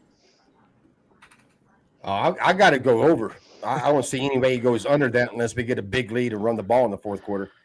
All right. I mean, he had 296 against fucking Atlanta. Didn't even play the fourth quarter. So, yeah, I don't see. And if we come out some kind of control the ball, time of possession bullshit, I'm going to lose my shit. So, but other than that, I don't expect him to get under 280 unless we get some kind of fucking huge lead. You know what, Charlie? I really wish I had like a way to be a fly on the wall while you watch football games. I know you don't. No, you really don't. Oh, I bet no. I'm very curious to see which between me and Charlie who drops the F word the most, because I mean, even when we're doing well, I'm like, you stupid motherfucker. I mean, it gets bad at my house. So I think I'd be very curious to be the fly on Charlie's wall. Maybe I'll record myself live one time. Actually, I take it back. I'm going to take the over. I'm going to go over. That poster behind Charlie's hiding 3 holes in the wall. I'm gonna stay under with Dak because we're gonna win by 40. Yeah, but I can see that. If we're kicking the shit out of him like we did Atlanta. Yeah, I could see easily getting under 280. All right. Over under 125 yards rushing total, not from a over. Yeah, over. I'm gonna say over. Okay. Total over. Okay. Over what? 125 yards rushing total. Oh, we'll go over. Okay. Confidently saying over. Yeah. All right. Over or under seven catches for a receiver or tight end. Any team, or are you talking about the Cowboys? This team, any one of our under. I gotta say under as well. Let's take it to 6. The 6. I said under 280. I gotta say under. No, under. Okay. 6 catches. Any just about. tight end. Oh yeah, no, under. Okay. I think Dak's going to distribute the ball really well. He always does. Under. I'll go over. Okay, interesting. All right, I think that's pretty much all the over-unders I had. I was just curious what you guys thought. That always gives me a gauge of how people think the game will go. The score doesn't really tell the whole tale when you just say numbers. So interesting. It's going to be Dak slinging around to a bunch of people, a lot of running, force some turnovers with Mahomes. Get a couple sacks. Get a couple sacks too. Yeah, sacks. Yeah. Couple turnovers, couple sacks. All right, we doing scores now. Fuck, I guess. Hour and 32 minutes. And before we do this, thank you guys all for sticking with us this whole time. Again, it's a Saturday night. I know on the side comments, a couple of you guys are saying I got to go at this time. So thank you all for kind of sticking with us to the end. We really appreciate it. Yeah, this has been fun. Yeah. You three are addicting. It's hard to leave. It's hard to walk out the door. Yeah, I appreciate. I'm able to come back and forth, so I appreciate you guys letting me on here. Yeah, I was afraid when we had 6 people at first, but this has really gone well. Yeah, I know in the private chat. Yeah. Yeah, it takes a while when you have 6. Takes a while to get a groove with all 6 of not talking over each other and like going and having order. But yeah, I thought it turned out well. I think that's the most I've ever been on the show with. I think 5 was my max I've ever been on with. Yeah. You know what, guys, real quick before we do those final scores, I just have one thing that I had written down in my notebook that I wanted to say. I saw a few tweets this week about Andy Reid being 18 of 30 against the Cowboys in his career. And that's great, but guess what? Andy Reid hasn't faced the Mike McCarthy Cowboys. Andy Reid hasn't faced the Kellen Moore Cowboys. Andy Reid sure as hell hasn't faced the Dan Quinn Cowboys. So 18 of 34 in his career against the Cowboys, it doesn't mean anything. It doesn't do anything for me. Stop making those tweets. Like Charlie says, you're being a dipshit. You're pissing me off. It makes me want to block you and send hate mail to your mother. Stop fucking tweeting about Andy Reid and the 18 of 30. That's it. That's all I got. So let's do these final scores. That was almost exclusively McNabb. I agree. I agree 100%. That's facts. Yeah. Yeah, anytime you go back 20 years on records, it gets a little silly. It just gets stupid. You have to go back to 2000 when he faced this, 2000, 2001, 2002 when he's 5-11. That's some of his record against the Cowboys. Yeah. I'm really not going to fall on the fucking sword when Quincy Carter was our fucking quarterback.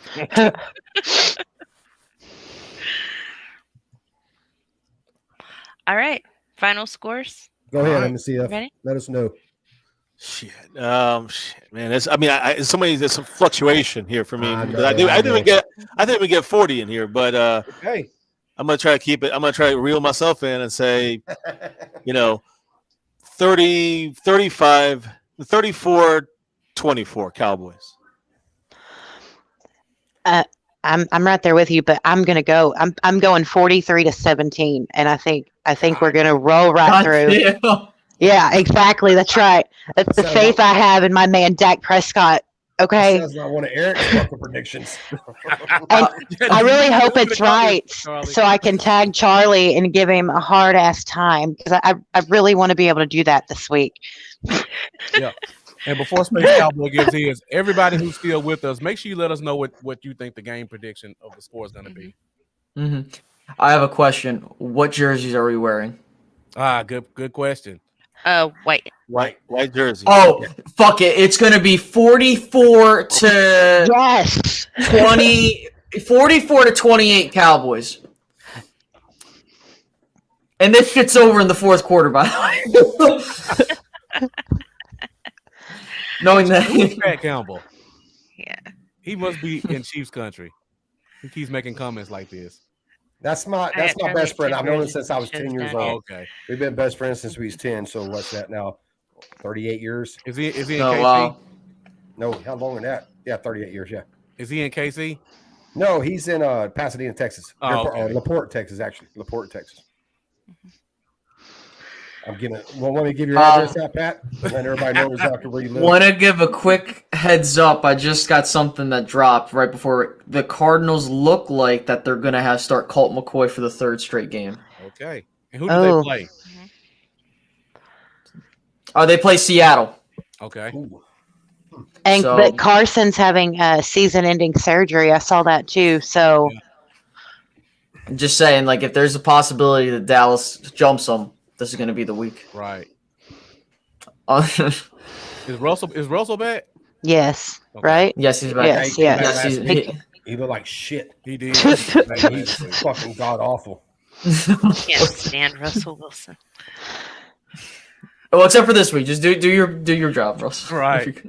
Yeah, I do good this week. Yes. Hey, can we real quick? I know we're in the middle of predictions, but what about Washington last week beating Tom Brady? Man, that made my day. I hate Washington, but I was like, yes. And then, of course, their fans are like, that makes us better than the Cowboys. And I'm like, what? I'm like, bitch, shut the fuck up. I'm like, shut the fuck up. You ain't done shit. My favorite ones when Eagles fans are like, well, we beat the Broncos. And I'm like, are we forgetting that Monday night ass whooping? Because I'm not. Like, I don't. Okay, but keep going with predictions. I'll quit running my mouth. Go ahead, Rocky. I've got offensive shootout. I'm going to say 42-38 Cowboys. Okay. Go ahead, Bluff, because I still haven't made my mind up. Okay. I'm leaning 34-30 Dallas. Okay. I want to hit 41 so bad, but I'll try to be conservative since everybody else is shooting for the moon. I was kind of gonna say like 41-24. I'm leaning 41-30, but I'll try. Yeah, but I don't know. I think it's a couple field goals. So yeah. Shit, man. It's gonna be 10-3 or some shit. I feel like Charley wants to put us at a loss, but he's afraid to see what the reaction. Listen, I did not think that Dallas would be in position to win this game. I'll go out and say, and that was at the start of the season. Yeah. But then again, that was because I didn't know what our defense was going to look like. Now I'm confident that the way Dallas is rolling. But again, I'm not going to be upset if this ends up being a loss because you know why? We're going to be 7-3 at that point. AFC loss. You know, I don't give a shit. Just get into the playoffs. Let's have a good game. That's all I care. Yeah, the first episode of this show, we did season predictions, and I had us at a loss for this game. And after that game against Tampa Bay, my thoughts about the whole rest of those predictions I made just went down the toilet. So DJ Dog says 33-30. I put you in my notebook. Yeah. I write all these down. I don't know why I never go back to them, but I write them down though, just in case, because I need receipts for when Charlie Moffat is wrong. Right. Receipts. Don't have to mean them motherfuckers. Eric Call it Ty. Say it. Ty. Yeah, speaking of those predictions, episode 1, Eric Berger had us tying against Atlanta. Yeah. Lunatic. We don't do ties. No tie. Go ahead and do it, Charlie. Hey, listen, I see on your face. Go ahead. I'll go 38-34. I'll go Dallas. All right. You almost look listen, man. Your arm, Charlie. Huh? You almost look like we're twisting your arm to say Dallas on that one. But man, this is a tough one for me, man. Because like I said, preseason I predicted to lose, but preseason don't mean shit. It's just something I don't know, man. I don't know. But they played so well up to this point, and they got their shitty game out of the way, which was against Denver. Cowboys. And I think they can do it, but. You know. I think if I'm correct, this is going to be the toughest opponent we face until we face Arizona. So I think that if we lose here, it's like, okay, but like at the same time, if you win, hell of a momentum right there. Yeah. Yep. All right. Well, since we got everybody's score, I guess before we get out of here, I know Space Cowboy just talked about the Cardinals game. If there is a loss on the schedule, what do you guys think will be the next one? Are we all kind of going maybe the Cardinals? You think the Saints may pull something out? No, I think we're going to lose to the Saints, and it's just because the 12 days, like 3 games in 12 days, is rough, and I expect to lose at least one in the next 3 games. And I don't mean that because we're not good. It's just that's a hard ass. That's a tough. It's a tough run. So I expect to lose to the Saints. Games, yeah. Yep. I said we were going to go 3-1 this stretch. So. Yep. I think any one of these 3 games, I mean, including this one against Kansas City. I mean, Kansas City, the Raiders, because a quick turnaround. We don't know what we're going to come out of this game with, with issues, right? I mean, talk about Tyron Smith earlier and the quick turnaround. Can he get in this game against a better pass rush with Max Crosby and all of them on the Raiders? So that's a game that's dangerous too, a quick turnaround. And then, of course, the Saints as well. So I think any of those 3 games are definite possible L's. I think we could win them all. Every single one of these games. I think we all can agree to that. But, it is tough in these 12 games here. So, these 12 days. I'm sorry. Real quick, I want to thank y'all for having me on. I've got to get off here. Okay. Thank you, Amanda. Thank y'all so much for having me on. It was great talking with y'all, and I appreciate it so much, y'all. No problem. Yeah. Great discussion. Come find me on DC for L if you want to keep chatting. I love talking about football, so come join me. Yeah, she's admin of the group, #DC4L on Facebook. Join the group, 130,000 plus. Pretty cool. They do a lot of giveaways and shit. It's cool. It's a cool group. Yes, and guys, don't forget, Amanda will be on the Rika Moves the Chain show December 7th at 7 p.m. with Amy from My Cowboys Family. All girls show. You guys tune in.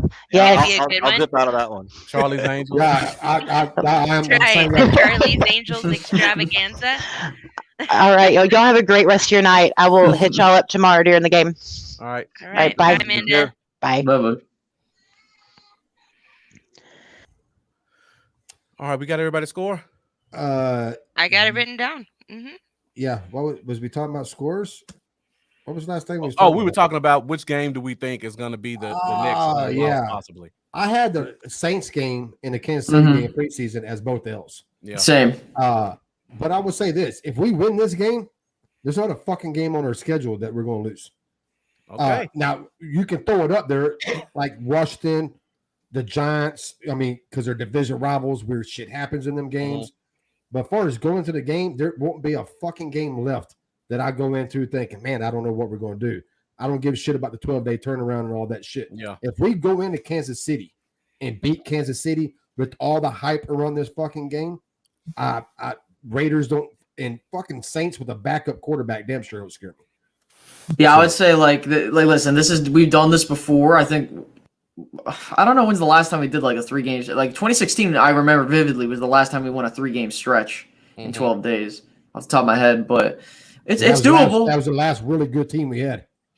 So listen, man, this is the Pittsburgh game vibes all over again. This is a huge game. Yeah. To really set the tone for the rest of the year. Yeah. But if we win this one, I'm not worried. All right, hell, fuck if we lose this one. Obviously, that's the one game, but I'm not worried either way. Yeah. I feel like Right. anytime we lose, it ain't gonna be to a better team, especially the ones we have left on our schedule. That's including Cardinals. I think it'll just be that it's one of them games. You know, just hey, it wasn't our day. Good night, Eric. They played better. Later, Eric, and shit like that. So, but yeah, none of them really scare me. Okay. Yeah, I just find that Cardinals game interesting. Other than that, I'm with you. Nobody in our division scares me. Washington, they've lost their best player, their emotional leader on defense. They lose a couple, you just don't know what's going to happen with them. And McLaurin's going to see a different Diggs this year. So that's going to make all the difference on that one. I think we own the Eagles. I think we own the Giants. Who else is left other than the Cardinals? Is that pretty much it? So if I understand, so we play Las Vegas next after this game, the Saints. Yep. Mm-hmm. We play Washington, then New York, then we play the Washington again, Arizona, and then Philly. Philly, yeah. Mm-hmm. The Eagles game we should lose because we should have everything locked up unless the number 1 seed is still intact. Unless Cooper Rush wins us the game. Yeah, unless Cooper Rush comes in and wins us the game. Yes, that could possibly happen. Which is possible, yeah. Yes. Yeah. But we'll see. I mean, because I figure with the Arizona game, that's going to decide a lot of seeding right there. So I think I think the seeding will probably be set. But you never know. It might be we beat them, but we have to win the next week for us to get the number 1 seed. And just win games. There's a difference between the number 2 and number 4 seed. Like, if we still have the chance to get the number 2 seed, I want that shit. Mm-hmm. Oh, yeah. I don't want to give it up like, we'll just take the 4. Because if you get the 2, with how close these teams are this year in the playoffs, there's a good chance number 1 seed could lose that fucking division game. I mean, it is very possible, and we'll end up getting the NFC Championship game in our house. Yeah. So I still want to fight for seeding regardless of fucking what we can do. A question here. Would you give, if you, let's say Dallas, if they were to win the last game of the year, they get the 1st seed, but they're guaranteed the top 2 spots. Would you want to be in a situation where you just win that, get that number 1 seed, and kind of take whoever comes to your house, whatever tough opponent it is? Or would you rather kind of ease off and kind of like just take your chances in the wild card round as the 2nd seed? I want the bye. I want the bye too. I was just curious, like the vibe check in here. That's all. I want the vibe. No, the vibe. All out for the bye. Yeah, exactly. I'm the same way. Just want to make sure that no. No, I'll take that extra week, get some guys healthy, have somebody come to Dallas. This is a different team than years past. Let's let those guys beat up on each other and see who wants to come to Dallas and try to knock us off. Mm-hmm. Because like Charley said, 2 through 7. There can be some upsets in there. Yeah, it's pretty close. Mm-hmm. Yeah, that's why I said. I mean, if we can get the 2, I want the 2. I don't want because in other years, if you couldn't get 1 or 2, the 3rd or 4th, you didn't care. You said, all right, we got the 3rd or 4th, it doesn't matter. Mm-hmm. But now, since there's only 1 bye, I still want the number 2 seed, especially in a year like this year where you don't know that once you win your first game, and then that division round when the bye team has to play, they could get fucking beat. And you can win, and you have the NFC Championship game in your house. Yeah, right. So I want to fight for seeding. Right? Mm-hmm. Because if it's 2-7, it could be Bucs Saints, and the Saints kind of own the Bucs a little. Yes. And then we can get the Saints at home. Yeah, I'll take that. There, yeah. See, and I'm also that fan too, right there. The since Marcus just brought that up. If you give me a fucking choice, do I want to play the best or do I want to play the best that I think we can win? Fuck that. I'm picking winning. I don't have to face the best teams in the playoffs where everybody's like, well, you got to beat the best and be the best. No, you don't. Oh, bullshit. No, you just got to play this. 1995, we did not beat the best to get to the Super Bowl and win it. We got fucking lucky, and Green Bay winning in San Francisco beat San Fran. And fucking when they did that, I'm like, fucking another Super Bowl. I knew we had it. But if San Francisco would have beat Green Bay, I'd been like, fuck, not again. Because they done kicked the shit out of us the previous 2 games. And I'm like, I do not want San Francisco. I don't want nothing to do with the Niners. Give me Green Bay. Green Bay fucking did it. And I'm like, we're going to another Super Bowl. So you don't have to beat the best to be the best. You just gotta fucking get good matchups and fucking exactly. I mean, if we get the fucking 2 easiest matchups to fucking go to the Super Bowl, it's not no goddamn asterisk on the fucking championship shirts. You don't buy a hat and a shirt says Super Bowl champs asterisk. Y'all didn't face the best. No, you fucking the shirt says Super Bowl champs. Who gives a shit who you face? And then on top of that, if you're the second seed, like you mentioned, you pretty much have an advantage because not only will you basically have home field advantage unless the other guy wins. But I mean, look, the way you look at it is if Dallas is coming into this thing hot and they go into that wild card game, I can see this thing continue to roll. Right. So I think that, the best case scenario, you get the 1 seed and you get your bye week. Worst case, I think that you end up being 2 or 3 and you end up having to roll with that. I don't want to be 4. I don't want to be the 4th seed, especially if I want to play a team like Arizona. And I'm not that I'm scared of them. It's just that the matchup you don't want to have to go through that. It makes it easier. Like Charlie said. Every year that we're in the playoffs, before we play or after we play, there's teams I root for. And I don't root for the best team. I root for a fucking upset. I want to get the fucking less superior team so we can play the less superior team. Unless that less superior team, for whatever reason, has a matchup problem that we have, then I'll take the better team, out of them two. But yeah, MCF, you a fucking gotta be the best to beat the best. No, I mean I don't agree that you face the best to be the best. Obviously, you can win a Super Bowl without going through the roughest road. But I'm not, I don't mind playing. The teams aren't as good if they have upsets, or even the good teams, because I believe we're the team that other teams are scared of. Yeah. I believe we're getting to either that point or we'll soon be there. And I think that that's something that every time the team faces our offense, they're like, how do we stop them? You give Dak pressure, you don't give Dak pressure, he's going to make you pay. He's the best in the league. The offense, Kellen Moore is going to have every week is a different bunch of stuff in there. He's going to mix it up. You can't stop the run, can't stop the pass. I just think that the Cowboys are the team that scares other opponents, even the best opponents out there. So, I'd rather I don't mind playing the toughest teams because I believe that we can beat them in a real way, not like in the previous years where give us the best team, we'll beat everyone. I believe we're the big kids on the block right now, and I think that we're just getting better and evolving. So I want the bye week. That's what I want. You go at the bye week, you got a 50-50 chance to go to the Super Bowl. That's the statistics, the analytics.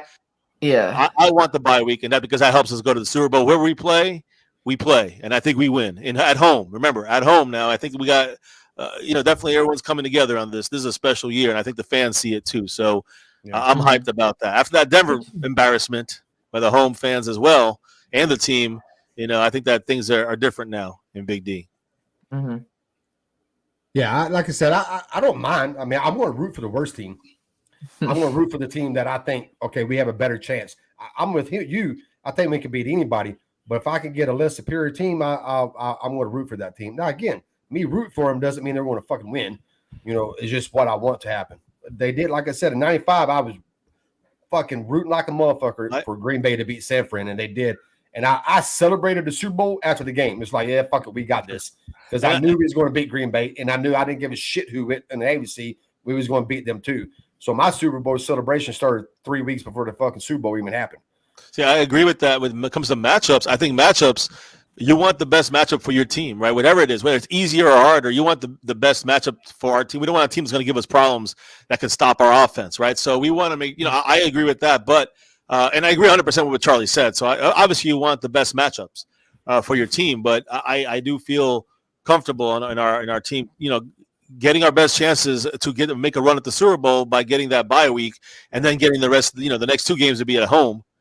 I mean, that's the best chances to go to the Super Bowl. And again, if you look at Aaron Rodgers or Tom Brady, the Bucs or the Packers, I mean, is there really a team that's better? It's more about matchups. So you're going to face some of those teams when you get later on anyways. You're going to face one of those guys. And I believe, I would love to knock Aaron Rodgers out the fucking playoffs. I would love to overcome Brady. And I know we can do that. I'm just saying that'd be maybe the harder road, but that would make it that much more, I think that would give the confidence to the team when we get to the Super Bowl in that situation, that we'll be able to be like, we can beat anyone. And when you get there, it could make a difference between winning the Super Bowl or losing in the Super Bowl. So we'll see. I think this team can do it all. Yeah. I think we all agree on that as well. Mm-hmm. Yeah, most definitely. So kind of looking at where we are right now, and this is going to a whole nother conversation. Who do you guys think is our biggest competition for the 1 seed? I'm looking at Green Bay just because of schedule. I know we still got the Cardinals in front of us, and we'll take care of that business in 5 weeks. And then we got who else is it? The Tampa Bay's 3 games. No, Tampa. I think that it has to be Green Bay at this point. That's what I would say, because the way I look at it is Dallas controls their destiny versus Arizona. I think that the Rams are going to get beat up on, and I think they're kind of starting to not really continue their streak. It looks like they're kind of starting to fall apart, but I don't want to jinx that because, I want some of them to do good for my fantasy team. But all joking aside, I think that I think it just comes down to how well Green Bay plays in this latter stretch. If Dallas continues to win games, I think that Green Bay is going to slip up. I do think that ultimately you're probably going to end up seeing a Dallas versus Green Bay NFC Championship game this year. I do feel like that could be what ends up happening. And it could be in Jerry World for all we know. And I will say this, just kind of an added discussion. I think that Green Bay is also your biggest competition in the NFC. As of right now, things could change in a couple weeks when someone gets hot. But I think that Green Bay is the team where I'm like, they're the team that's in front of us right now. If we can get past, like Tampa Bay, their secondary hasn't been playing well. And Tom Brady and that offense have been up and down. Kind of like how the Chiefs have been. You look at the Rams I'm not scared of. The Rams just look like a super team that's not really gelling at the right time. And then Arizona, I like Arizona, but still, I don't know what's going to happen there. But I think that if you face Green Bay, I think you have a chance of beating them, honest to God. I don't see a reason why we shouldn't beat them. But Dallas is the most balanced team in the NFL right now. Statistically, it's proven. And that's what wins you Super Bowls. So I think that if you can get that 1 seed and Green Bay's coming to your house, like I understand Aaron Rodgers has his past history with us and stuff like that, but you look at, you just look at how they've been doing, and it's just like they just have been cursed ever since that. What game was it? The Dez catch game. Ever since then, they've lost in the NFC Championship game in like either heartbreak or just they got blown the hell out. So that's just my point on it. What do you think, MCF? Ian's I caught the end of that. I caught the end of it. What was you caught me off guard? Who's our biggest competition for the 1 seed? Who's our biggest competition for the 1 seed? Yeah, I mean, I agree. Green Bay, I agree. Space Cowboy. Green Bay is probably the because of the schedule, like Bluff City said. I think that is, that puts them in the driver's seat. But all we can do is keep winning. And again, I'm hoping that the game will not be in Green Bay. If you want to look at matchup situations, you don't want to be in the end of January playing in Green Bay. I don't care how good of a team you are. It's going to slow us down. The offense is going to be slowed down. So you want to make sure. This is why every game is important. This is why we have to keep winning. Packers slip up here and there. We can jump them.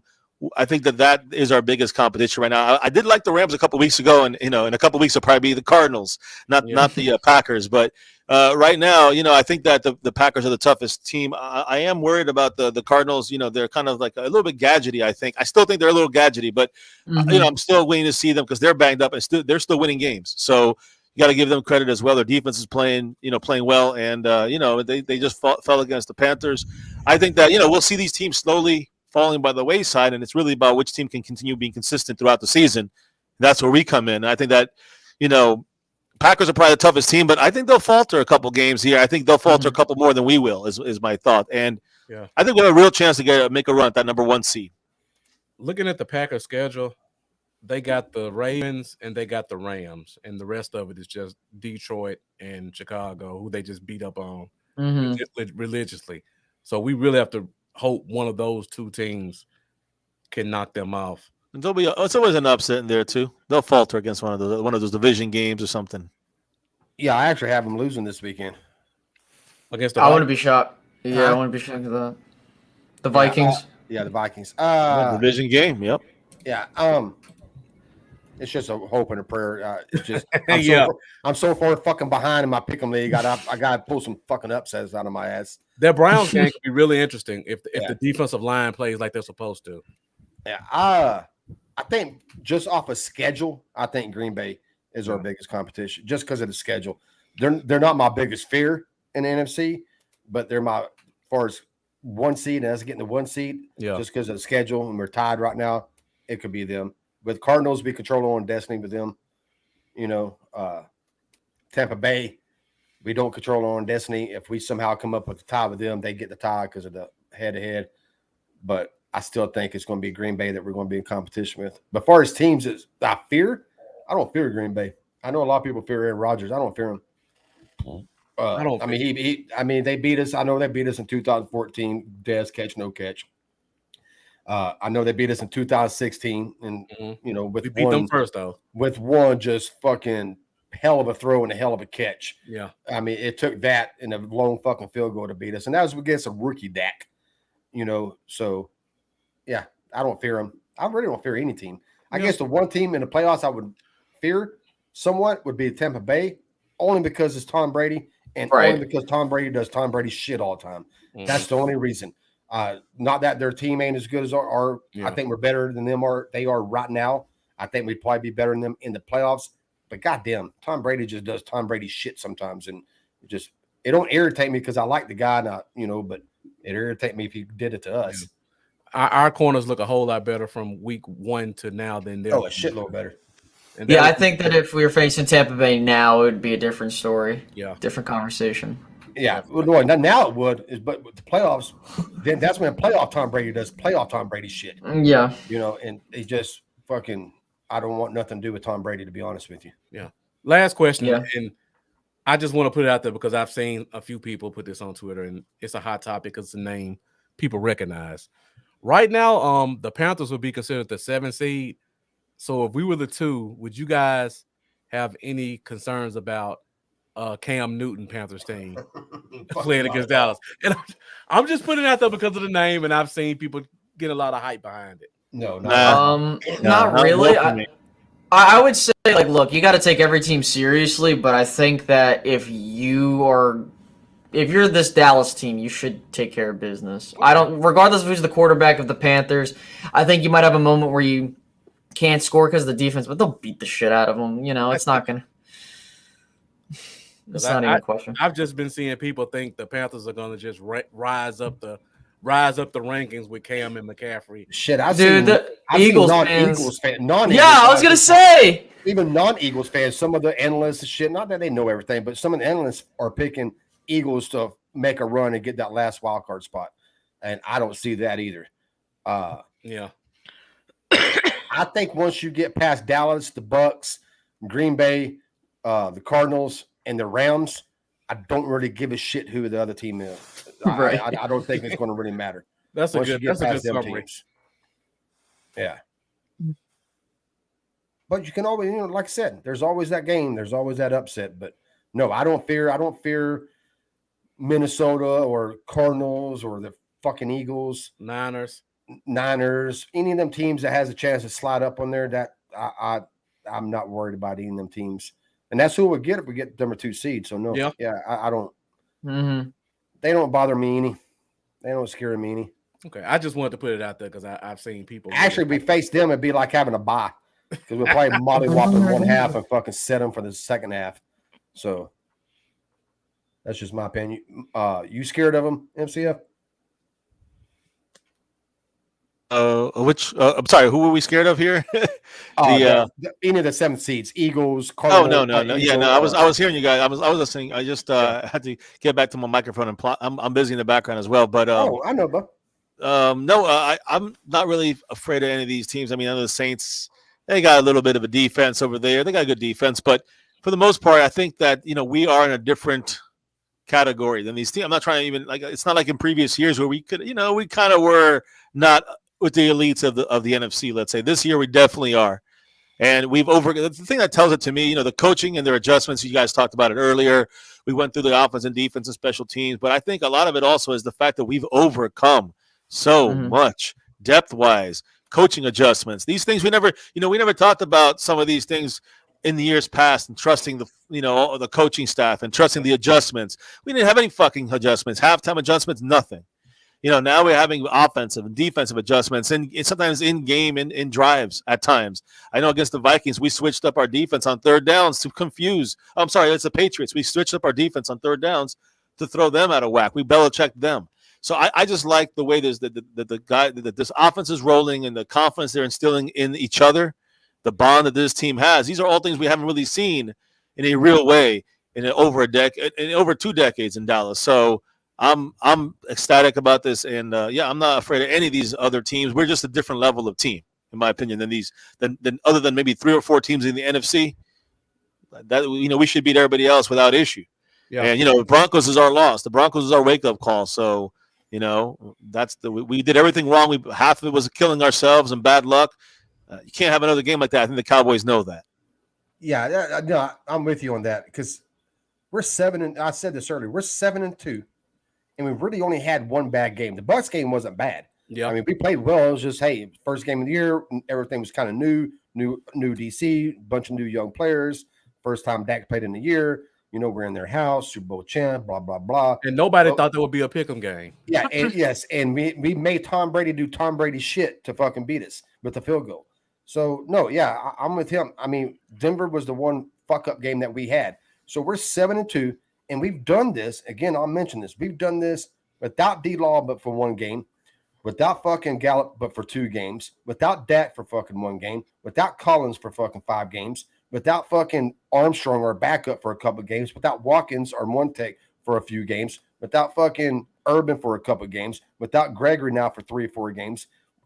These are like starters or fucking important fucking rotation guys that have been out, and we're still 7-2. Dude, I mean, it is different. It's different in the sense because I usually get pissed when people are like, oh, it's different. This team looks different. It usually irritates me because I heard that in 2007, 2009, 2014, 2016. I'm like, dude, y'all, we're winning. That's what's different. What does look different with this team is the injuries and how we handle injuries. That's what's different. It's like one man goes down, fuck it, roll the next one in, and we're just going to steamroll them. And that's what's different this year. It's the whole team is just different. Plus, we got a bunch of young guys that are fired up and don't give a fuck. And they only thing they know is winning. And they know they lose 1 game against Broncos, and they all fucking got pissed. Hell, they was pissed after the Broncos after the Bucs game because they thought they should have won that one. So yeah, that's what's different. This team is different in that sense. That I don't think we're going to have a letdown game. I don't think injuries, besides a major one or major ones like a clusterfuck of them, I think we're fine. I think we should be going into playoffs, and we should be the team to beat. Yeah, So I think we're going to do okay. I'm not ready to say we're going to Super Bowl yet, but we're a little over 2 hours. Majestic YT, thank you for joining us at the end of the show. I think we pretty much talked about everything we could talk about with Cowboys football at this point. So before we get out of here, Space Cowboy, MCF, thank you guys for sticking with us to the end. Not a problem. Yeah, Space Cowboy, let the people know where they can find you at. Well, if I wasn't copyright stricken, you can go follow me at Space Cowboy 17. But whoever the fucker was that did it, I ain't happy. But no, all joking aside, you guys can follow me on Twitter at SCowboy17 in the meantime until after the season's over. But thank you guys so much for having me on, especially with all the shit we're going through this past week. So, well, like I told you earlier, man, I'll send you every Saturday. I'll send you a link if you want to come in and join for a whole show or for a few minutes. Come in. You're more than welcome to come in anytime. Yeah. Hopefully, I can get you in on a Wednesday night to join my show as well. Hey, just let me know, and I'll see what my schedule looks like. MCF.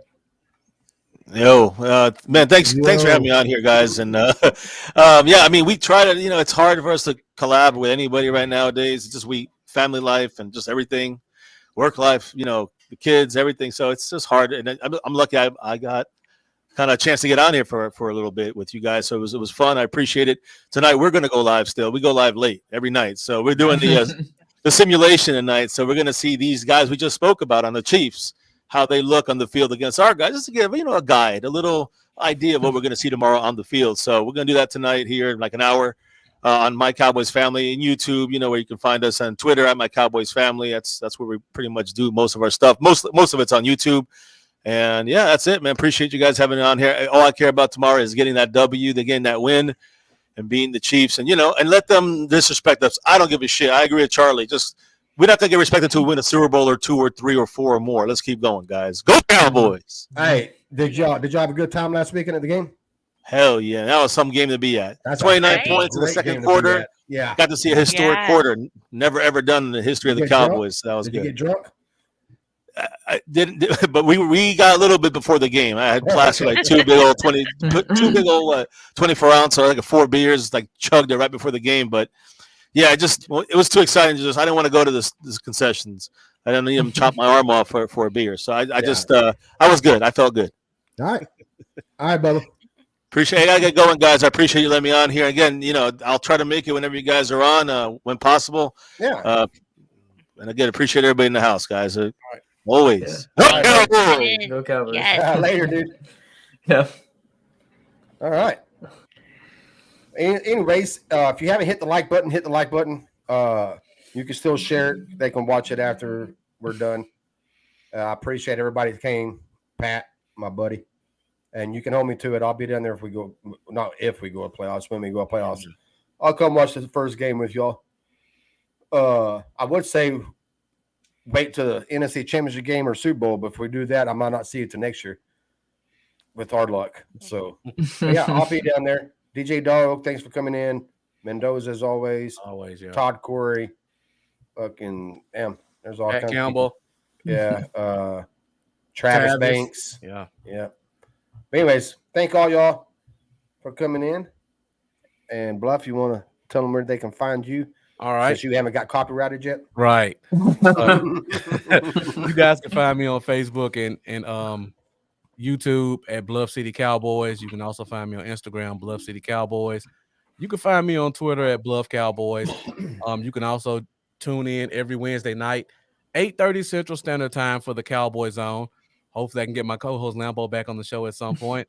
But right now it's just myself holding it down, giving you guys all the key matchups and storylines of each week's game. And speaking of storylines, this is not the barbecue bowl because the gold medal is still in Memphis. I knew you was going to say that. When you said that's not the bird, I said he's about to brag about fucking Oh, Memphis, yeah. so. We still got the gold medal down here. That is kind of fucked up because it's always between Texas and Kansas City, and Memphis never gets mentioned. Right. Yeah. Yeah, I knew you was going to say that. To me, I love fucking barbecue. I don't really give a fuck where it's from. What state? I'm probably going to eat it because it's good. I just ate some yesterday. My dad turned 74. We went to eat barbecue yesterday. Oh, man. It's a blessing he can still eat it at that age. Yeah. No, yeah, he can eat it. Hey, I have Rika, you want to tell them where they can find you? Hey, guys, you can find Yeah, me who on cares anyways? No, go ahead. Shut up. You can find me on Twitter at Chains Moving. You can find me on Facebook, Rika Moves the Chains. I'm right here on the Dallas Cowboys Uncensored channel every Tuesday night at 7, and on Keeping Up with the Joneses every Saturday night at 8 o'clock. You can also read my blogs at RikaMovesTheChains.com. Haven't written one in a minute. My time has been kind of dominated by this mean, foul-mouthed man who harasses me 24/7, and I can't even concentrate on life. But that's okay because I like it. It's because I'm so hot. You really are. Anyways, you find me Dallas Cowboys Uncensored everywhere. Just type it in and you'll find me. Facebook, Twitter, and YouTube. I'm not hard to find. And my Rika. Anyways, y'all be good, man. Oh Thank shit. you guys for watching. Yep.